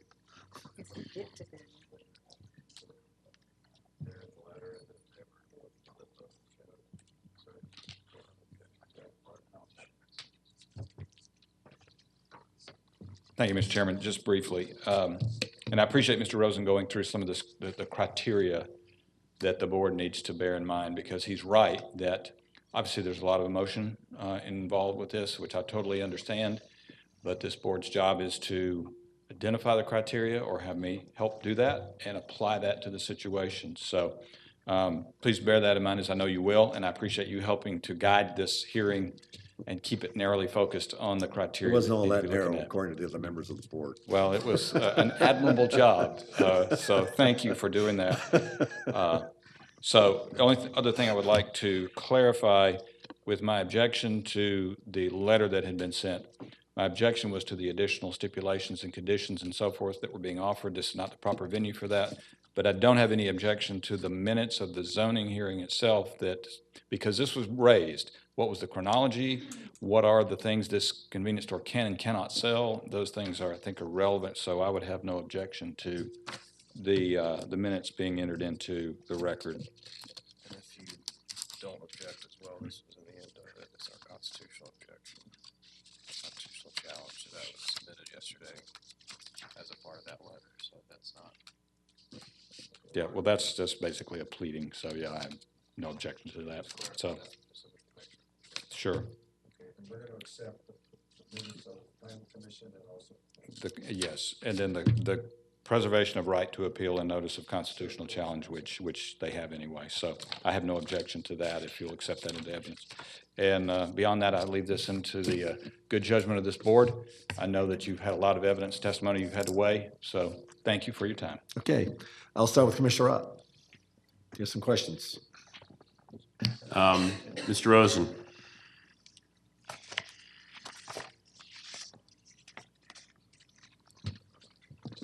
Yes, sir. One of the gentlemen that spoke in opposition said that the applicant does not own this property. Is that correct? That's correct. So the applicant, is there a sale pending with the pending the outcome of this hearing? There's a closing pending at this time, a date certain. Okay, and since now we can look at your letter for the minutes, this was not on consent back then. There was actually a discussion in the hearing. I don't. Right. I don't know. Okay. And I know you weren't the attorney, so it's a little bit hard to ask this question, but I'm just kind of curious why, if there was so much objection at the planning commission meeting, why all these folks didn't think they had to come back 2 weeks later? I don't know. I think there was a misunderstanding that wasn't the final decision. I think what happened is, I think Garvis took what he heard at the planning commission. I don't know what conversations took place. I know I talked to Ms. Roberts in that process as luckily I'm one of the people on his notice letters that get to talk to everybody when they call. So I know that they did have conversations, and my understanding was that in response to what was heard at the planning commission, the changes were made. I think they were made in the interim. It may have even been tabled a couple of times. And then at that point, when the Board of Commissioners actually heard it, there was no one here in opposition, ostensibly having addressed those concerns. I don't know. Right, yeah, and I understand you weren't the attorney conversations. at record. Okay, thanks for the question. Sure. Are you asking for comments, or you just wanted to know if we had questions? What do you? Either one. Well, Okay, now all right. We're open discussions. That's all I have. All right, my initial comment is that, and it kind of goes along a little bit with what Commissioner Weatherford said, is that most of what we heard today was what should have been heard at the zoning hearing. And I'm very surprised. I mean, and I'm not speaking to the folks in the audience because you've made it very clear why you weren't here. I'm just very surprised that this was a 5-0 vote. I accept the fact that there could be convenience stores in District 4 that don't have alcohol sales, but it has been in my almost 15 years between the Planning Commission and the Board of Commissioners, when a convenience store comes forward, it is my expectation that they are going to be coming forward for alcohol. So with that, I hear what everyone's saying. I accept, as I kind of said in my earlier comments, the expert witness on just the basic property values. And I think to try to throw some of those other things in, when a realtor or an appraiser does comps, it is supposed to be an objective measurement. And then that person, based on their experience and their expertise, will factor in some of those other things. I think that some of the things that Commissioner Cupid mentioned, I hear them, I understand them, I don't necessarily disagree with them, but I don't think that they call into question necessarily what the appraiser stood up and said. I do have concerns about this location, I mean, especially with it being at the entrance to a neighborhood. But like I said, I think a lot of my concerns, I think really should have been dealt with at the zoning hearing. So those are kind of the main things that I have right now.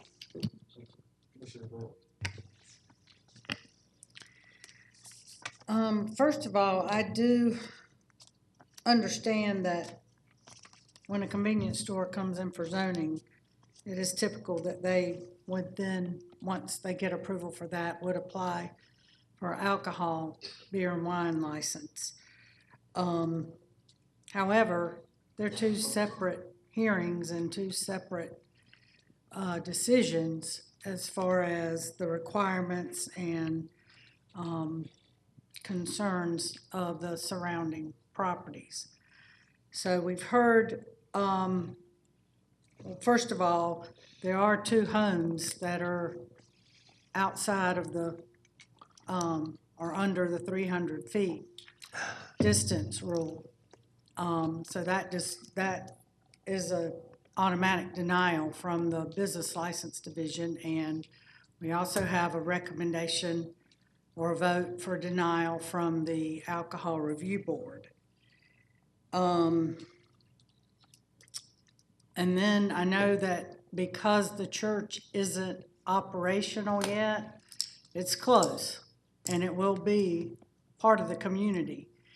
So even though it's not considered the 600-foot rule requirement right now, it will be. And we heard testimony from the pastor and other neighbors and the concerns with children, traffic, crime, and so forth. So those are my comments. Okay, Commissioner Weatherford, thank you. Thank you, sir. And I go back to while we're here and the items that were laid out by Mr. Hensley, which is property values and evidence of no harm or quiet enjoyment of the neighborhood. I can't help but feel within those 16 different convenience store, restaurants, gas stations, that there is not already a precedent that shows that they're near with, because I looked at the map and it looks like a lot of them are right by subdivisions. So I'm sure that we have given waivers in the past, probably before this board was here. And again, in my 16 years of doing this, both at the city and county level, I've always seen that when a gas station / convenience store comes in, it's followed quickly by an alcohol and beer and wine license. And again, it's not a liquor license that was specifically set up by this board not to be a liquor store. And I think that a lot of the petitions that went around, like sometimes they do, state things erroneously. Liquor store. Well, of course, no one's going to say they want a liquor store, but if you say a convenience store, then that might be a different story. And we haven't looked at any particular areas of crime in that area, whether it's adjacent to a racetrack or the Publix or anywhere else that serves liquor. I think that, or alcohol, I'm sorry, or beer and license. I see no indications of property values being decreased or any harm that could be caused by this other than it being on a commercial corridor, which is already full of other things already. So I see no reason not to not approve this. Okay, thank you, Commissioner Weatherford. Commissioner Cupid. Yes. I have great concern at this hearing today, and some of it was shared by the commissioners, and I'm going to backtrack to zoning and fast forward to this point. As was shared by a speaker, and from my knowledge, there was opposition of a convenience store coming at Milford Church in Powder Springs. There was significant dialogue with the planning commissioner and myself, and also the representative for their site. to address the concerns because it's a very small site for what they were trying to do. It's have a gas station and a convenience store. It was my understanding that the modification of the site plan resulted from interaction with the community because the convenience store was to span the entire property, as was shown by the site plan today. That convenience store was moved from the entrance of the subdivision. There was a question stated that why didn't the community come out to zoning, or they were surprised that you didn't. I know why, and I get it. There is an assumption that communities are aware of our zoning processes, that people are educated about this. And there are cultures and communities that grow up that they are not aware of these things. And unfortunately, even myself getting involved in these, it happened when something happened to my community. There are lots of other communities like this that just do not know certain processes in place until it happens. I try to be sensitive about these matters. I hold community zoning meetings. We do have some residents who come from your area to those meetings. They're not always there. Usually I gauge the pulse of the community at that meeting, and I will lean on our planning commissioner. What I did not do was go visit your community after I had spoken to the applicant representative and our planning commissioner to see if what I thought was a negotiated plan was actually the true desire of the community. I feel challenged that it was not, because this would not have moved forward if the Planning Commission had denied it in such a way. Sometimes we presume if nobody comes in opposition and if we don't get emails, there is no opposition, and that's not the case.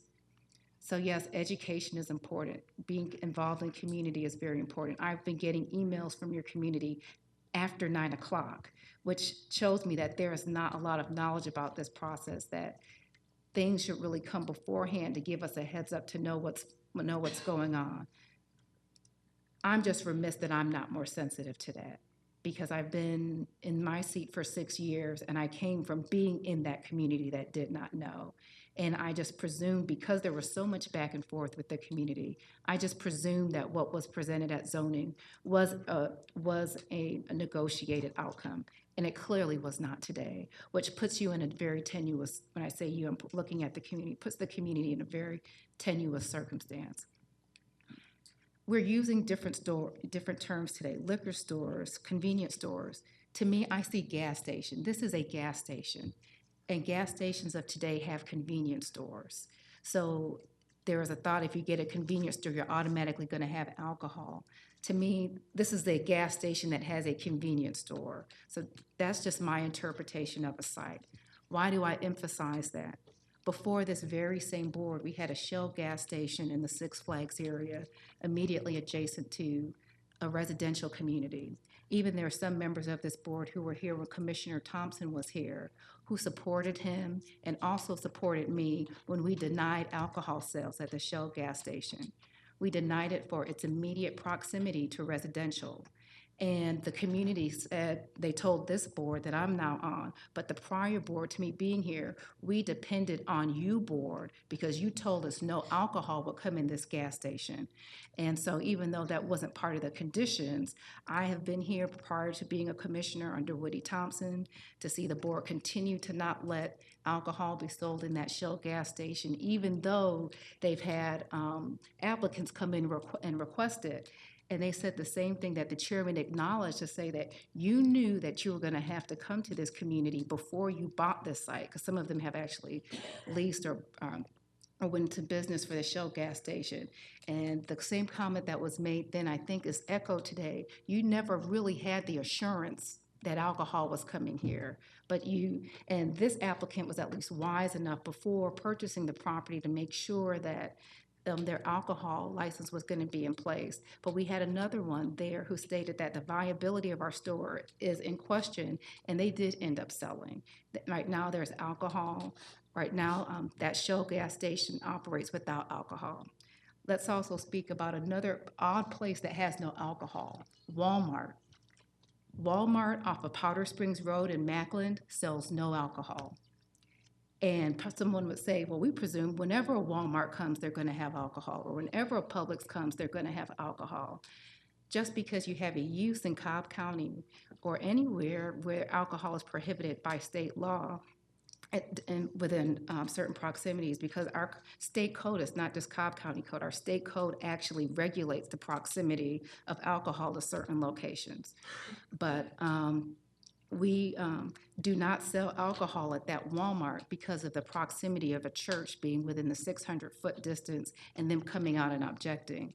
So not only is this historical for Cobb, it's historical to this community, which has had concerns about the prevalence of alcohol being sold within the area.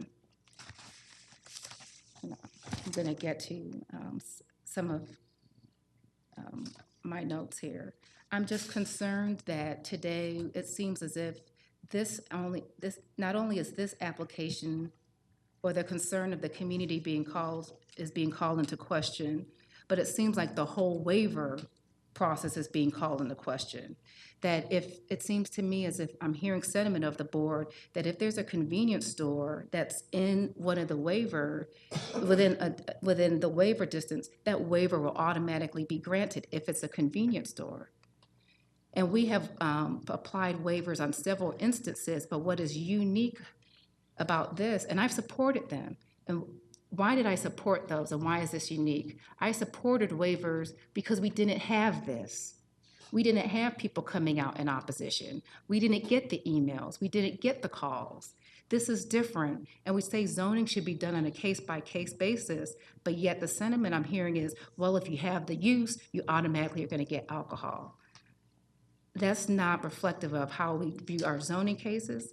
That's not reflective of why we have the different policies for the alcohol distance waiver process and zoning. We should always view everything on a case-by-case basis. And part of that case is the community. Their voices mean something.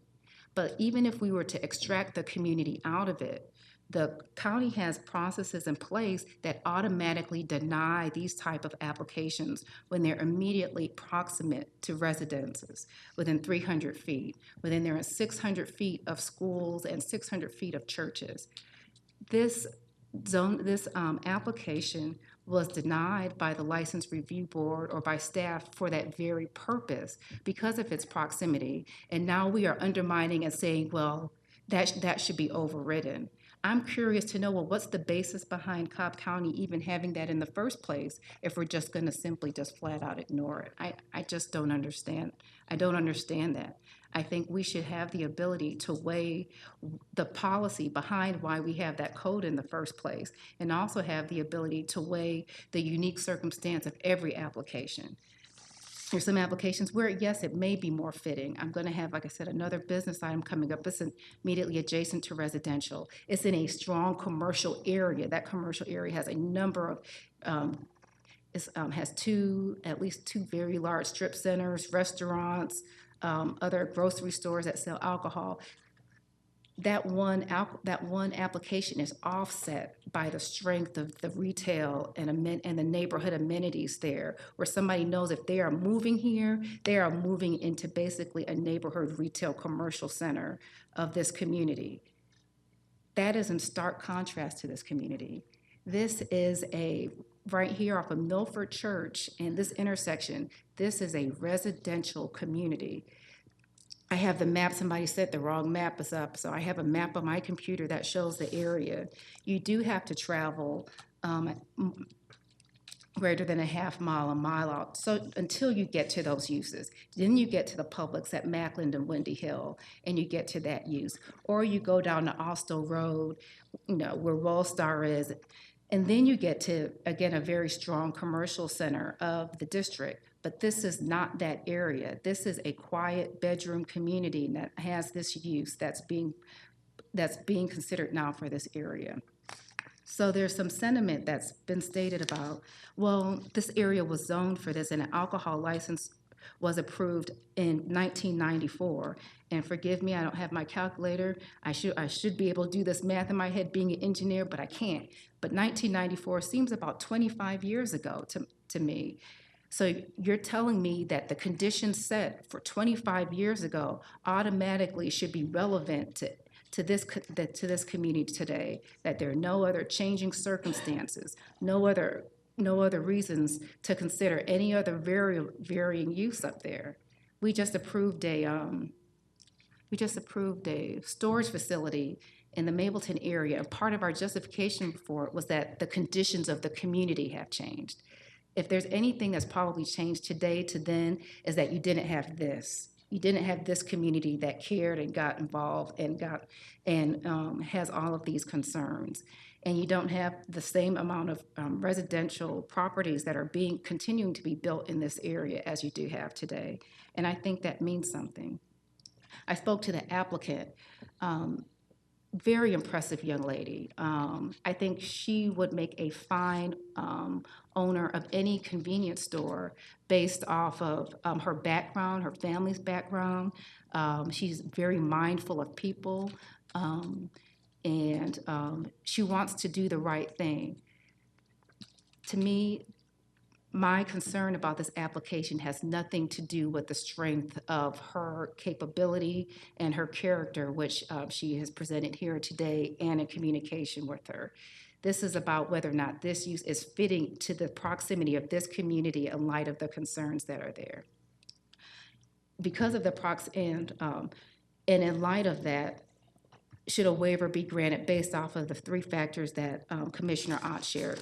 Commissioner Ott pulled out Cobb County Code 6-124, which states that the grant of the license, no license under this chapter shall be issued to any location within a 300-foot radius of a property line of a private residence.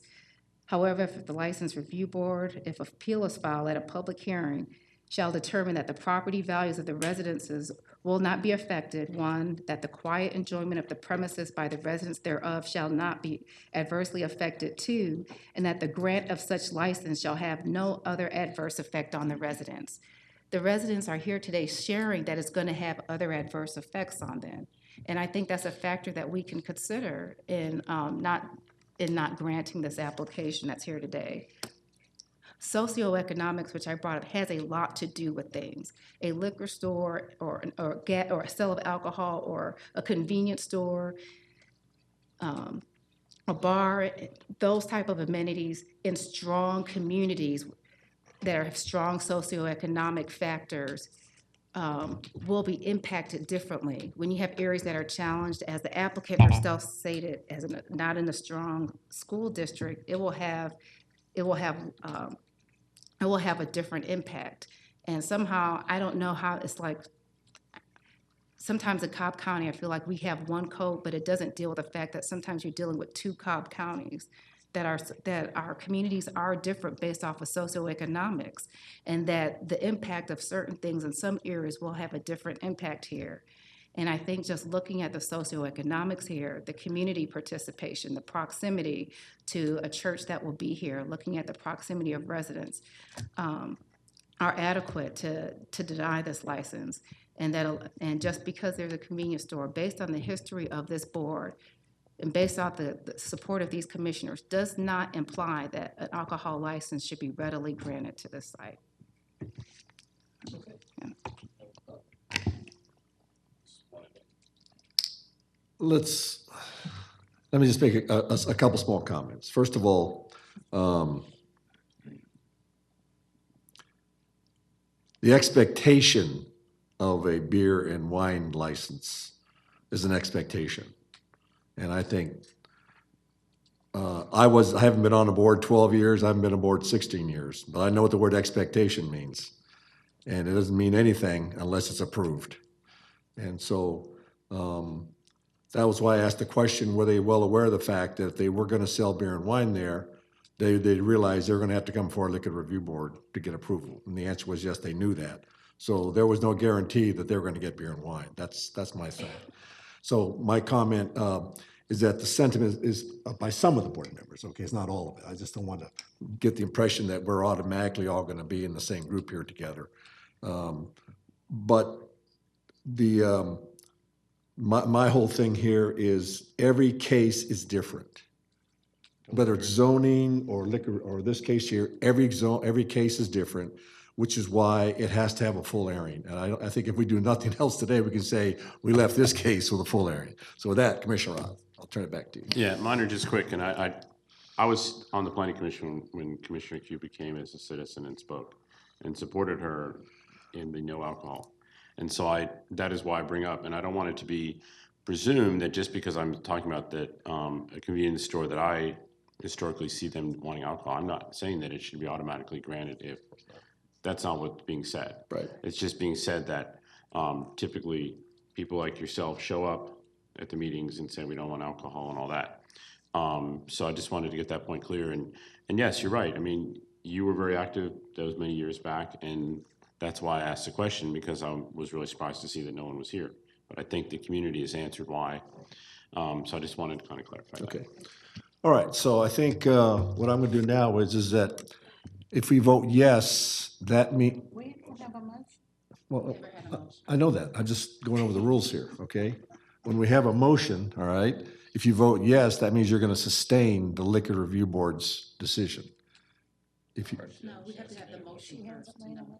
Oh, okay, I'm sorry. That's what the motion was going to be. Somebody has to make that. All right. Well, Commissioner Cupid is going to make the motion so that she can verify what I just said. Thank you. I'm going to do my best. No pressure here. No pressure. I apologize. Okay, yes, I'm going to be consistent.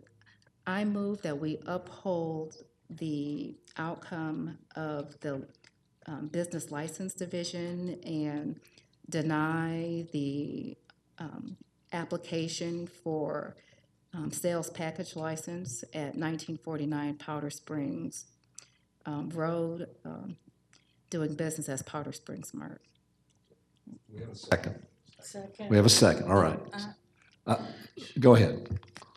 Instead of business license division, don't you want to say license review board? I'm not seeing here where it says the license review board denied it. Did they deny it? Okay, I just want to make sure I'm being consistent and don't say anything. So I move that we uphold the decision of the license review board in, okay, I do see the language here, in denying the beer, wine, and Sunday sales package license for 1949 Powder Springs LLC, doing business as Powder Springs Mart. Second. Okay, so I'm not going to say anything more. So with that, I'm going to call a question.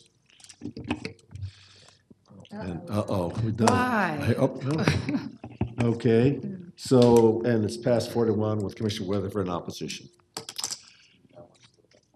No, I'm not. So with that, I believe we're adjourned, right? Okay, thank you very much.